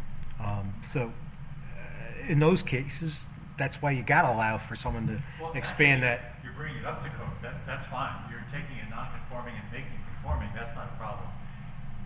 My point is that they shouldn't be able to have a huge expansion if the expansion is non-conforming, given they've been out of date for 50 years. Yeah, so say you have a house that's within this, like, violating the setbacks, it burns down, and now you want to replace it, and now you're going to build a house that's 50% larger than that, still violating the setbacks. So now we have a much larger home violating the setbacks instead of the original one. I think the But it 50% can't is- go back into the original part. I think the way I'm reading this is the original part of that home that fell within the setback or out of the setback requirements. The addition part, if you're gonna make it 50% larger, Right, you has could to make- fall into the current So zoning. it has to be on the side of the house that's, So let's say, That's let's say you're conforming, I violating the guess, side okay. setback Yeah. because it's Yeah. within the 50 feet. So you take and you expand, but you expand back, so you're not increasing Your side the setbacks. side setback, which is really where Beyond the the violation is. So- You still have to comply by, And the other part of it would be is if it couldn't fit the premise of what the current zoning would be, then at that point it has to go back for a variance to get, say you're gonna encroach by 5 feet into the rear setback Normal now, variant. then you're gonna have to go for a normal variant, yeah, you gotta go I through a I think variance. we can add language that addresses that at the end of that sentence in A. I think Shall, it's shall pretty clear. permitted to violate any other provisions of this chapter relative to the district in which it is located and cannot create any new nonconformity. I don't even think you have to do that. It's going to trigger, by just saying if it doesn't meet that requirement, it's going to trigger that you're going to have to go through a variance process. You're going to have to go to the zoning, the ZBA. Right, but the way that this is written now, there's nothing to prevent somebody who buys a pre-existing non-conforming building and chooses to simply expand it by 50%. Well, they And can. say, well, They- it's pre-existing non-conforming, so I'm allowed to. Sure, they can. Long as it meets the requirements, they're allowed to do 50%. setbacks. You can't stop someone from building on, you can't stop them from going and trying to go through a variance process. They'll do Article 78s all day long on the town at over $10,000 apiece. Right, but if the purpose of this article is to reduce the number of non-conforming properties, which is stated that's the purpose of the article, then allowing somebody to increase a non-conforming Well, what is use the or building. nonconformity? It could be a side setback. Right, but if you, But if you have a rear setback and it's not, how's that increasing the nonconformity? I mean, well, you but can argue but this phrase facilitates what you and Dean were just talking about, where if you're going to increase the building because it will help bring it up to code, for example, you can't put it on the side where you have a non-conforming setback. If you have a side that has a conforming setback, you'd have to do it on the side that already Well, conforms. that would be left up to the ZBA, the zoning board of appeals at that point, to review it, because, I heard a comment a few years ago from someone on a zoning board, not necessarily ours, that says, well, the zoning laws don't allow for it, for there shouldn't be done. And I was telling that person, I says, then why do we have a ZBA, an appeal process? There's always going to be an appeals process. You can't stop someone from not being able to go to appeals process. It's got to. Right, but that's not related, yeah. No, but you're trying to restrict the size. And the size we're setting at a 50% as long as it's non-conforming. We're not, if we're given the ability to, doesn't mean that they necessarily can go up to 50%.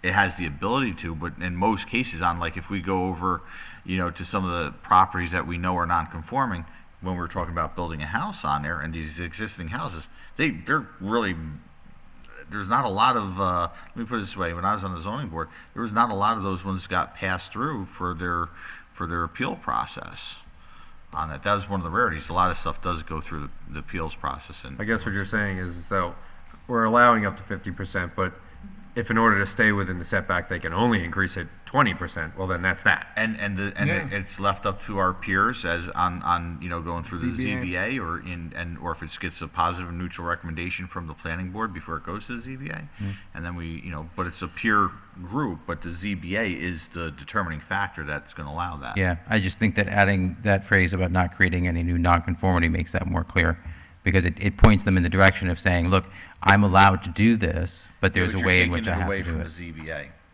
Sorry? You're taking it away from their appeals process. But Well, no, I the mean, purpose if you of There may be- the purpose of the law there is may not be- is not to make everything go through Let me appeals. put it in terms when we were doing the event center, right? Mm-hmm. So when we were talking parking or buildings where to put stuff, there may, on that non-conforming, because it's on the property line or close to that property line, the other side, there may be something, a structure, even though it meets the minimum requirements, that's more demanding, and they may say the appeals process, well, there's nothing built on that on the other side of it may be closer. It may be more desirable on the other side, even though it's going to make, the conformity is going to be out, but they went for the appeal process.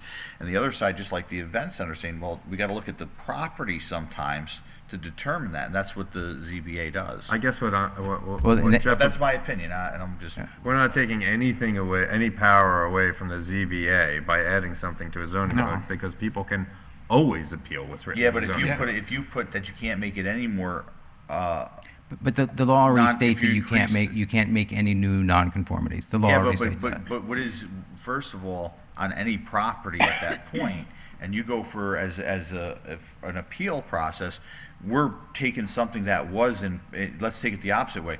We're taking it, a piece of property that was conforming, say a pool, right? And we're gonna encroach on that setback by 5 feet. That property now, we gave it an appeal, but now just became non-conforming, quote unquote, with an appeals process. We're allowing it, but think of it that way. We're doing setback changes all the time. Right, and maybe I feel like I'm not completely following what you're saying, but if it's not put into the law, let me rephrase this. The point of going in front of the ZBA for an appeal is because what a person wants to do doesn't meet the law, but the purpose of the law is to provide direction for the town. And so that direction has to be provided. If it's not provided, there's no reason for the appeal to begin with, because you could just do whatever you want. Yeah, but it's gonna do that no matter what. I Jeff. think it really already says that, I mean, to be quite honest, because That's what I'm it says that, except that no non-conforming building shall be permitted to violate any other provisions of this chapter. Problem is other. I have no idea what other refers to. Other means Everything. Everything in the book. Or Sorry, no, Russ. you want the word other. Any provisions of this chapter. If you say any provisions, then I'm okay. Russ Tompkins again, I disagree with these two gentlemen preceding me, and I think that you should leave it alone. I think so. If they go to do this addition, and it falls into some situation where it's against the zoning rules, they're not going to get the permit. They're going to have to go through the appeal process. They're going to have to go through the planning board. They're going to have to go through the ZBA. I am on the ZBA now, and I'm very happy to see that you weigh the advantage to the homeowner or the property owner against the disadvantage of basically the whole neighborhood. And it says, when you do the training, a person should not be put in a straitjacket by zoning rules. They have to have some flexibility. That's why we have planning boards, that's why we have ZBA. This, I think, is effective the way it is. If somebody applies for something and it doesn't meet the requirements per the law, the building inspector is going to deny them the permit. That's right, that's the first thing. Then that person is going to have to go before the planning board and the ZBA to see if he can get the permission. So I think that the way this is, it allows them something, but that doesn't mean they're going to get carte blanche to do it. And I think you should leave it the way it is, and you should not add anything else to it. And there's one thing I want to stress that a lot of people don't realize. A town can't do away with a zoning board, but they can do away with a planning board. Right. It could be a Okay, combined so board. the one board that, the planning board has the right to make a positive, neutral, or negative recommendation, right? But it's a non-binding by the zoning board. The zoning board ultimately becomes the authority. ultimate decision. But I don't understand at all is you don't need to go to the zoning board or ZBA or anybody else as written if you're increasing the non-conformity by up to 50%. You do gotta go. on Where this. is it, so where does it say It that? says as soon as you violate one of the other rules that are in our zoning, it's gonna trigger that. So you're gonna go get a building permit. So if I come in to get a building permit, Ian, I'm telling you, Mike is gonna turn around and say, and work with John and say, this isn't gonna meet the requirements, so then it's gonna be denied and it's gonna be pushed And up. so what you said, I agree with. The problem comes back to the word other. I don't know what other provisions are of the chapter. Well, I think what defines other? they're saying is other than this provision, because. But this provision is not a substantive provision. This is about non-conforming uses. This is not setting out standards. It's saying, if you have a non-conforming use, here's the rules that apply. But the substantive provisions, I mean, if you want to say any provision other than 250-80 to whatever this is, 86, maybe that works. But I just don't know what other refers to. I think other refers to everything. Well, then we should. Everything but the 50% increase. Yeah. Well, then we can get rid of the word other. Or we can rephrase it to say, But I think Dean's right, it's other than the 50% increase on here, and that's the other part. That's why We it's take saying it out, other then is because other than the 50% increase, you can't violate anything other. Yeah. That's why it's saying other. Yeah, I mean, if you take that out, then that 50% means nothing. Well, I You think- just nullified it. I think what Dean suggested, I think what you're saying is the 50% does not have to comply. The rest of it has to come. You said other than the 50%. That's not what we're about here. We're talking about the 50% does not have to comply. Right. That's what it's saying, is that other than the 50% increase, everything else has to comply. But my whole point is, I think it's unnecessary to give people the right to 50% increase the non-conforming nature of a property when it's been non-conforming for 50 years or 47 years. You're not gonna change some of the property, some of the structures and everything else that are there. I'm not suggesting, If I'm you're gonna suggesting do when that- if they want to add to it by 50%, that's, to me, too much wiggle room for a 50-year-old law of this town. Then I'm gonna tell you, half these older houses in these hamlets, nothing would ever get done to them. Well, 50% is a big number. I wasn't suggesting I it be mean, zero. if you got a house that's 700 square feet, 50% is 325 square feet. I'm That's thinking tough. more, I'm thinking even more lower, like if it's No, well, I'm 300 square being the foot devil's house, advocate and you do coming up a little 50%, it's bit. only still 450, which is still a violation Most of these the houses that are in there, 645. they're smaller size to begin with, so you're not hitting, you're not talking like if you have a 2,000 square foot home, they're gonna add 1,000 square feet. I mean, look, if you're on, could it happen? Well, but Sure, it could that is what happen. it says, right? This is a 2,000 square foot home increasing by 1,000 square feet It is has the permitted. ability to. But if it's in the hamlet, it's probably going to violate the setbacks. It's gonna, yeah, most likely at And that. I think to your point, Dean, if you had a home that was so small that increasing by 50%, still makes it too small, it's not creating any new non-conformity, so that should be allowed.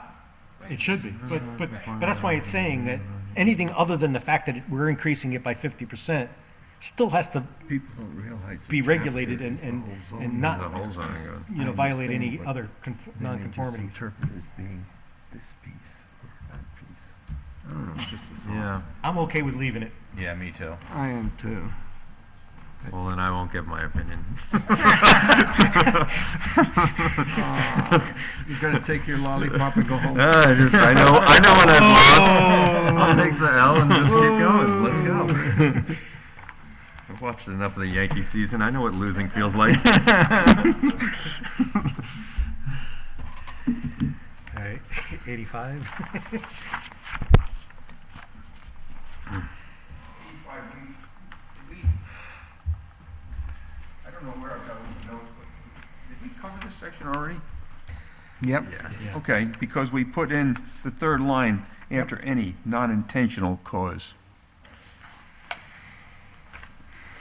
And then I got down below in the second paragraph, after midsection, after located except as provided by 25084. So those were additions we Yeah, made. 284 we put in, Yeah, that's all up in A here. yeah. Okay. So the difference was that I put, after any cause, I put in Non-intentional. any non-intentional cause. And then a little farther down in the sentence, after damage, I put except as provided by, Right.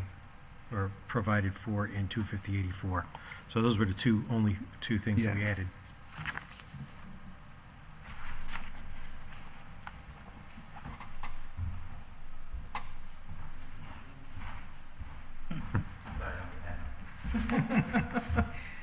So,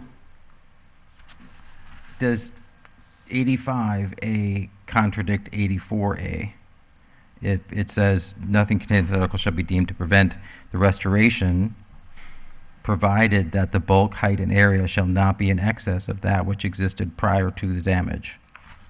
Oh, sorry, that's why we added except 25084. Sorry, I was looking at the wrong numbers. So that's covered. We did that last time. Thanks. Sure. You're consistently finding the same issues, though. In 85B at the end, it says that no dwelling unit shall be altered, added to, reconstructed to extend further into an already deficient yard or to reduce an already deficient amount of land area per dwelling unit. Why wouldn't that same language apply in A, 85A?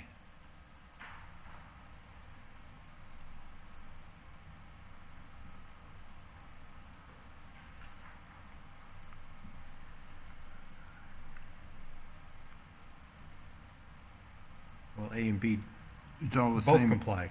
Yeah, the same section, It's not separated in any way.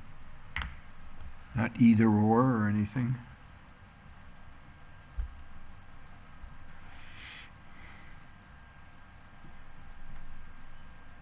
Well, this B applies to dwelling units, and A applies to buildings or structures, right?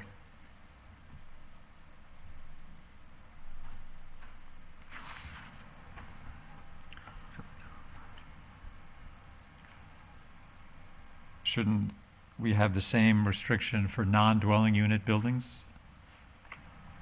That they can't further extend into an already deficient yard or reduce deficient amount of land per.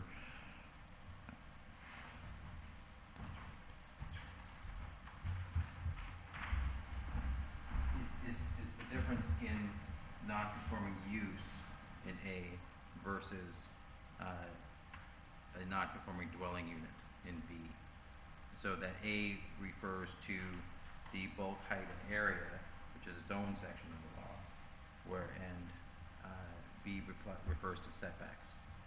Why don't setbacks apply to other buildings besides dwelling units? Restoration's on the same footprint. That's true. Not It necessarily. wouldn't have to be, it could be Yeah. expanded by up to 50%.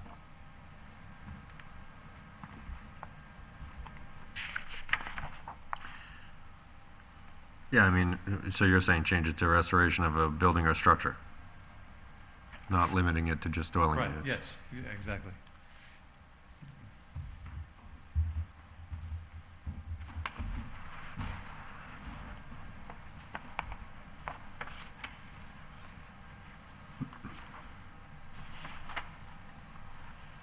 The other comment I have is at the last line of A. It says 18 months. I don't know, but I keep hearing that it's impossible to get any kind of tradespeople to commit to doing anything in a very short period of time anymore. Right Now, now. I don't know it's- if that's transit or whether it's going to be more pervasive. But And sometimes if, say, there's hypothetically a you fire, can't even get there- materials. well, it's not even that, say hypothetically there was a fire and you're rebuilding that, and between the insurance process, the inspection process, Oh, whatever the it's investigate, whatever terrible. might be, that could go on definitely longer. I think you're right, 18 months is a little I short. would take off that whole after and fully completed. As long as they're in operation and they're doing the work. They gotta keep the permits valid. I mean, Right. if it exceeds, then you gotta re-up your permits. I wanted to voice my agreement with that in terms of eliminating the 18 months. The commenced within 1 year of the damage, I think there's an importance to that so that things stay current. But again, how do we define commence? If commence is shovel in the dirt, your insurance claim may not even be cleared and filed and everything else by then. It could be But- from a demo permit at that Yeah. point. If you gotta Right. break it down, it just might be having a demo permit. I have a job that I For looked at today safety. that I turned around, I said, the first thing you gotta get is the demo permit before you move on. Right, So that would be your commencement, I guess, at that point to start the process. I'd assume you'd start, you'd start demo first and have a demo permit, but. You that's- should, right. Yeah, If not the whole house, the part of the house. Exactly. Doesn't matter. So we're eliminating and is fully completed within 18 months, right? yeah.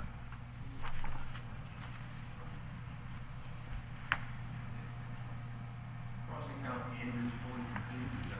Yeah. And in B, did we agree we're changing it to just building or structure? I added in dwelling unit or structure. Okay. That's a big S, right? Yes. I'm just kidding.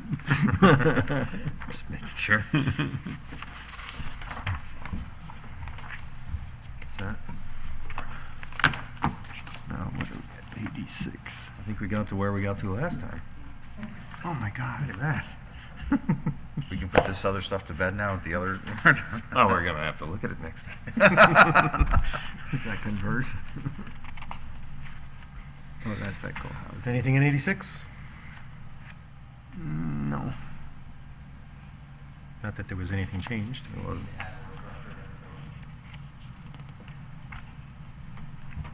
That's probably correct. Structure. Building is a structure, not all structures are buildings. Yeah.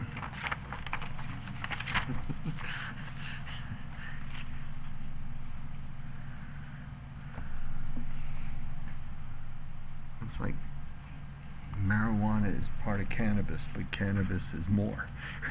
Yeah. So you gotta be careful what you're talking about. Sorry. Building appears in the second to last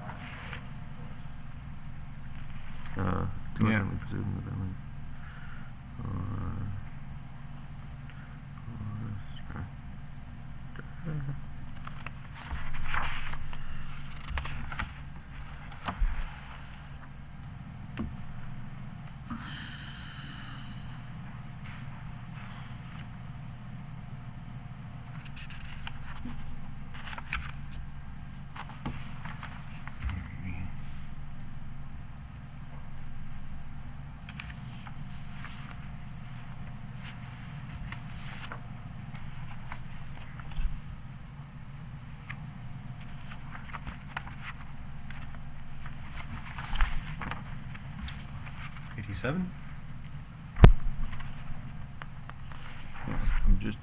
This is the comment from Shane on 87. I was just looking to see where it was.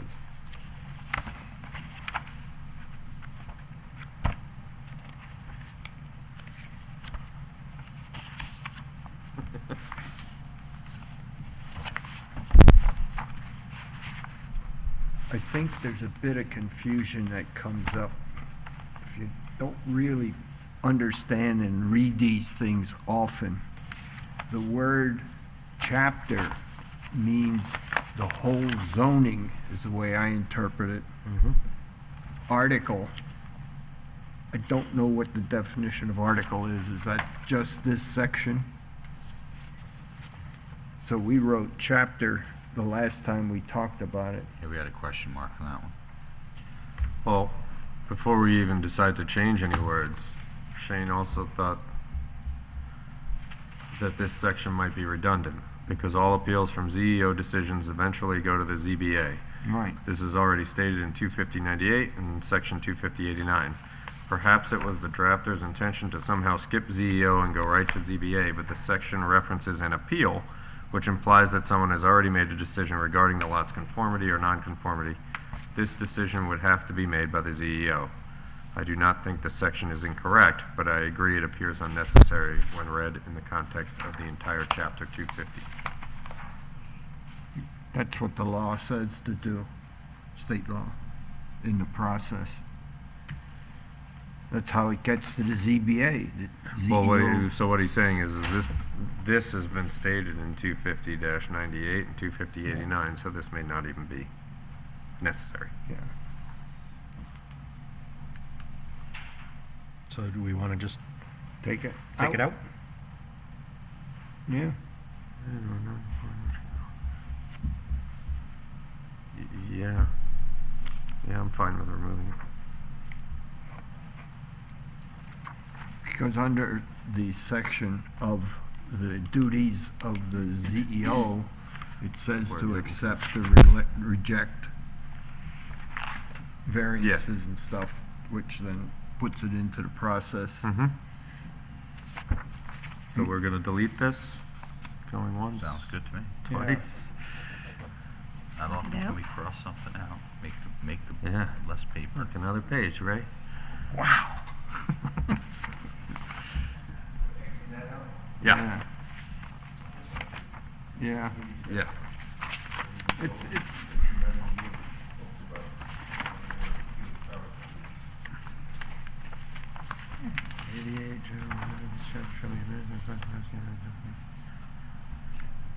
Maybe we should just leave 250-87, just put C, 250-98.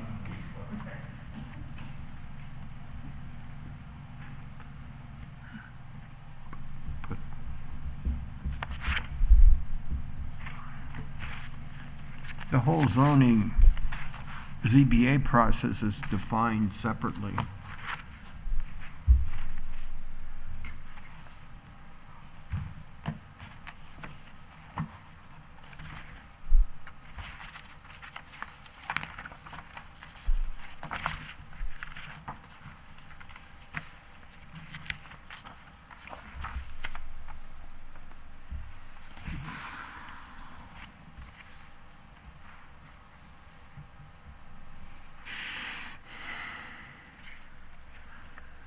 So should we delete the whole thing or just say see provisions of 25098?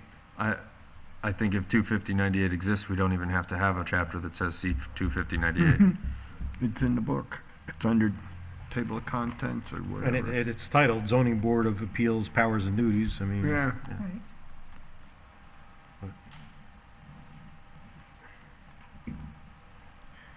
Right. Um,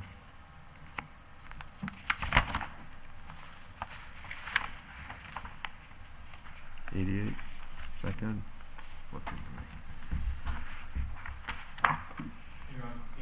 Yeah. Yeah. Fourth line, change Just below. a technical item in 88, there's a reference to below, which I don't think makes sense in the fourth line, in the manner prescribed below. I think parts 1 through 87 also deal with some of these matters. I would just say in the manner prescribed in this chapter. So you pick up the whole zoning law there.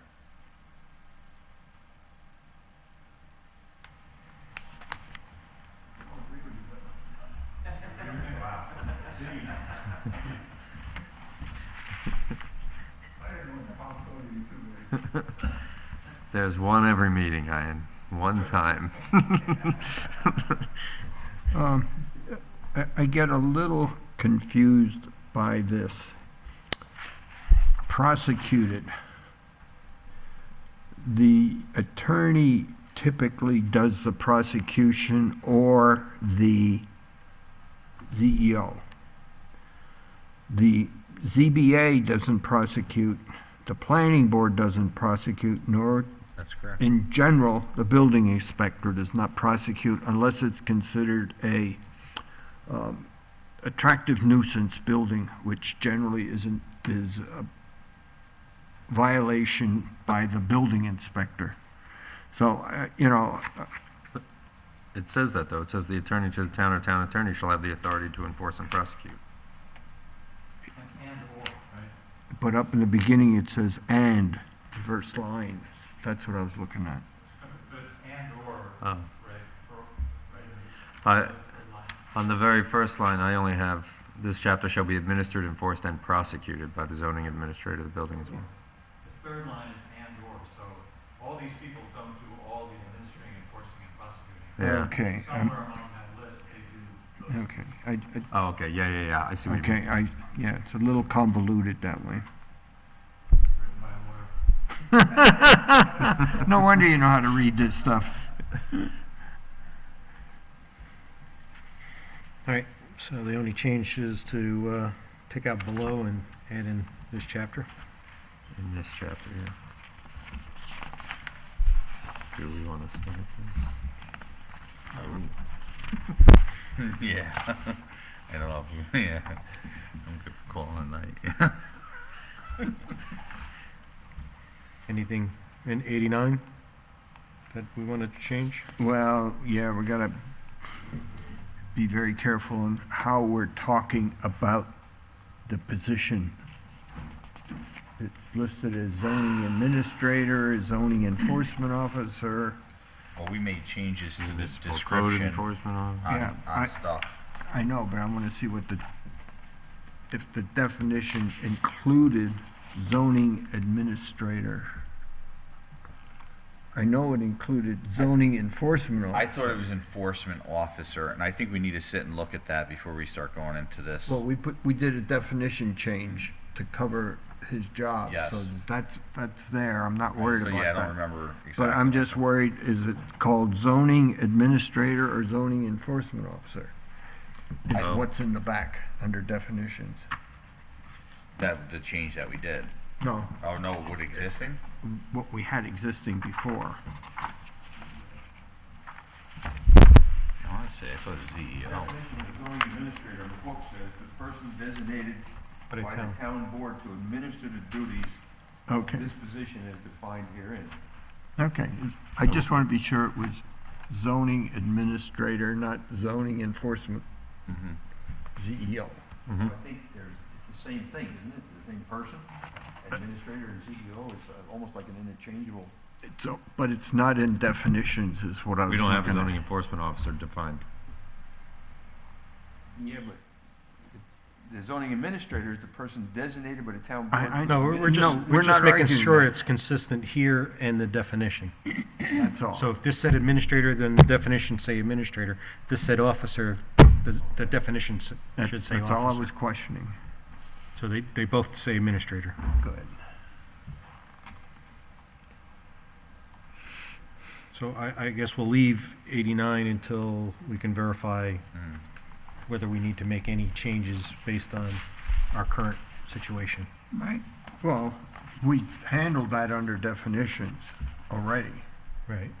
Code enforcement officer, code enforcement inspector is included in the definition. We did that 3 months ago as local law. Okay. So that way we didn't have to go in changing and find all of these things, because I don't know where they all are. You make a career out of it. So, Nothing in 90 as well?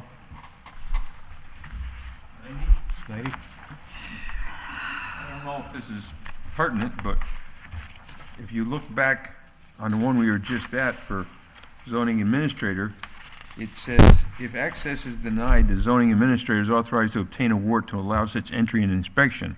In other words, he goes someplace and the homeowner says, no, you can't come in. right. So now, if you go to the next one, 90, which talks about the building inspector, under E, it says the building inspector, upon the showing of proper credentials, is authorized to enter upon, examine, and inspect any building, structure, or property. I think that you would almost have to have the same thing that you got for the zoning administrator, saying, hey, the guy says you can't come in, he would have to go and obtain a warrant so that he could enter that building. One of the things with signing for a building permit is that you're giving the building inspector access, Yeah. where the zoning administrator is enforcing something without having any prior authorization. Now, I think the He only may have difference is, cause, but that's. I think the only difference is if you don't have a building permit, and he wanted to come in on, but To see if definitely, there's if there's a violation, then I would assume you'd have to get a warrant Right, with exactly. probable cause.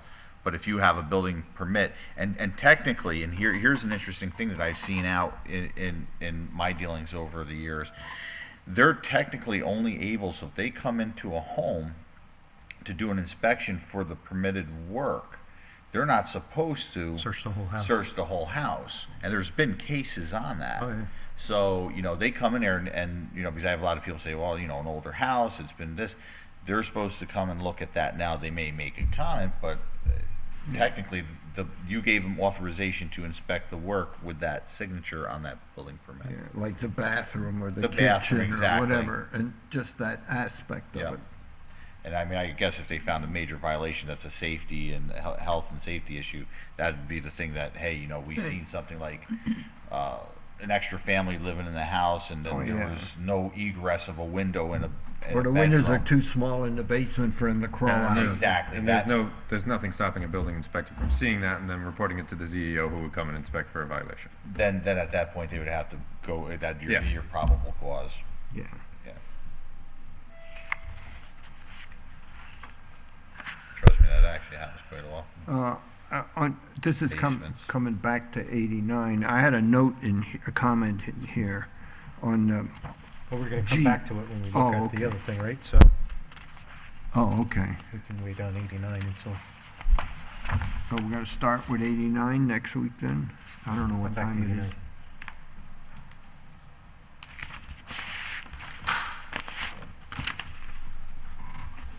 How far are we going tonight? I don't know what time it is. It's Almost 5 9. to 9. Oh, So you don't want to get to 95 where Ian No. has some comments. no. Well, I mean, considering what's between here and 95.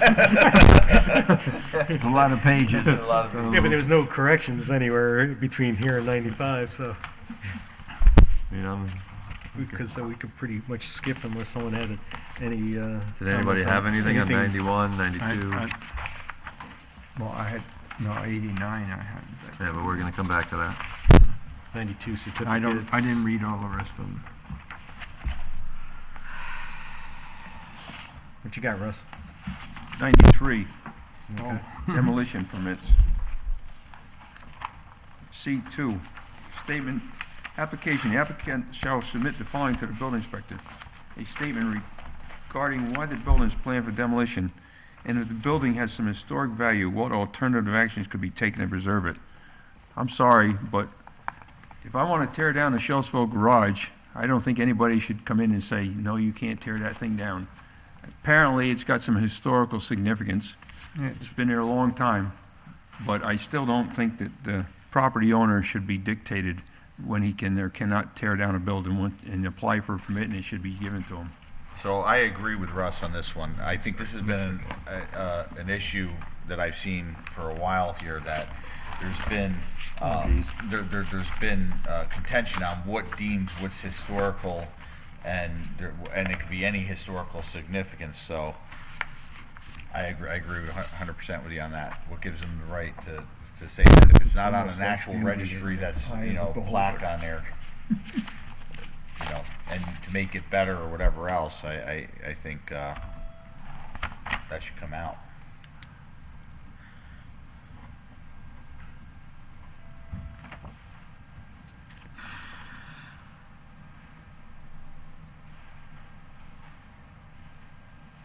Any other comments regarding that? Yeah. It's, I tend to agree that should take it out.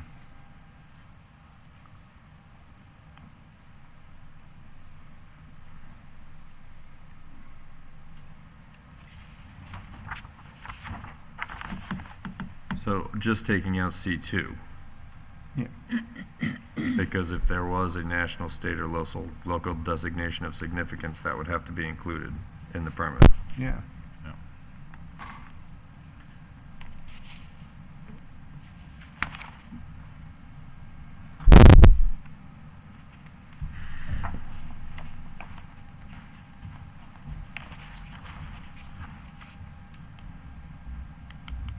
So the suggestion would be to entirely remove 2, or just remove the portion if the building has some historic value and the rest?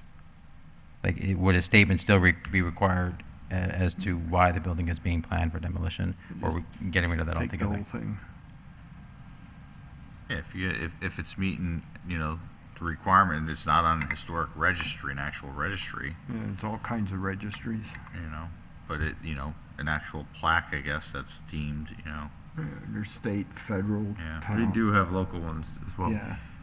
But they're voluntary. they're If somebody voluntary. volunteers to There's put a their difference. building But And they in. once you get put no it on a benefit state of it. registry, it's a whole Well, different. yeah, ballgame. Yeah, yeah, you sign a contract, Yeah, yeah. basically. I had a client do that once, to put it on. Now, anything he does, No. he wanted it to deem it, to have the plaque on his house. He got the And- plaque and a lot of grief. And then after the fact, you want to do something, and then it just came back and haunted him. Now, This to was say few there's a years local back. one and it's voluntary, Yeah. it's voluntary to join it, but it stays with the house once it's sold. Yeah, you don't take it with you. Well, no, I mean, the new No, no. owners inherit Yeah, the restrictions and Yeah. stuff. Yeah. Okay, we done? So we're taking out C2. Yeah. Entirely. So no statement regarding why the building is planned for demolition would be required for a permit. It seems like something the building inspector would want to know. Why do you want to tear down this building? We can ask them. Yeah, I mean, but not make it a requirement. not make it a big deal. Okay. As it is, demolition permits have to go to the planning board. Do they all demolition permits? Yeah.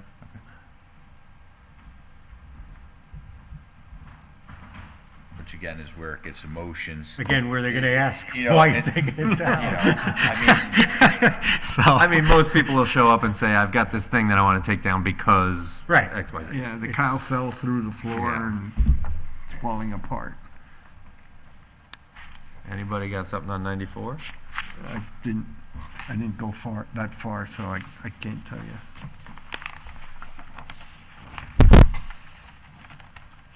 Fire inspector powers and duties. Yeah, I didn't look at any of that. All right. All right, we'll leave that for next time. Yeah. So we'll All right. start at 89. So as a matter of the calendar, the third Thursday Is fair time, I think. is the Well, 20th. what's the date on that, Derek, Dean? It's August 20th, I got it marked here, I think. and I will be away. On August 20th? Yeah. Okay, so then I guess we're We in, can either do the 13th or the No, wait. 27th, which the No, wait, 27th is. August 20th is a Friday. Or the 19th. 19th. 19th. When is it? August 19th. Okay, the fair is the next week. You lucked out. Well, I'm going to be away on the 19th. Yeah, no, but I'm just It's my saying. 36th anniversary, so. No, that's HIPAA. We don't want to tell anybody. That's not. The 27th? 27th is fair. I mean, 13th is close So to. we could do the close to 12th? That's close to the town board meeting, right? 12th is right after, the Thursday after the town board meeting. that works for me. Let's not do two in a row. And then the other one, if you go later, The 26th? you're getting, Dutchess County Fair. no, that was the following. I'm looking at the next one, just trying to find out I just when. know I'm Oh, okay. either heading back down to That's bef- Florida the end of that'd be August or the Labor first Day, week in just September. Thursday before Labor Day Haven't figured weekend out yet. was the second. That's all right. Well, I'm just asking the 12th or the 26th. 26th. What's your pleasure? 26. 26th? Yes. Okay. All right, 6:30, the 26th. Be there, be square. So when was it supposed to be? 6:30. No, we've been meeting No. at 6:30, because we're only meeting once a month now, so we're doing 2.5 hours. So I want to say something in tongue in cheek. I think what we need to do is get a couple extra mics, or put another table. Have a table with a couple mics, so it makes it easier. Save you guys from having to get up back and forth running there.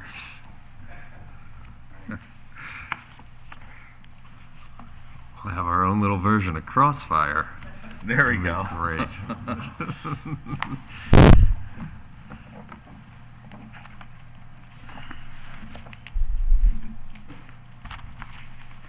And what, have you mapping out what we're doing? Make a motion to end the meeting? Second. Second, third, all in fourth. favor? Aye. Motion carried. Thank you. We're done. Thanks, Judy, Jerry, who's ever up there. Are they sleeping up there? Back where? Right here? That's Katerina on the planning board. Oh, okay. Judy, Jerry? I saw her. Okay. once. Yeah, we met her once. So, it's hard to remember everything. I know how you feel. All right, so Ray, I'll see you on Tuesday. Yeah. Okay. I'm gonna read this. I gotta go to the bathroom. It's a long wait here. That's a long one. Nancy, you're kind of quiet over there today. Oh, hey, Nance. She's also deaf. Chris says you're quiet tonight. Chris says you're quiet.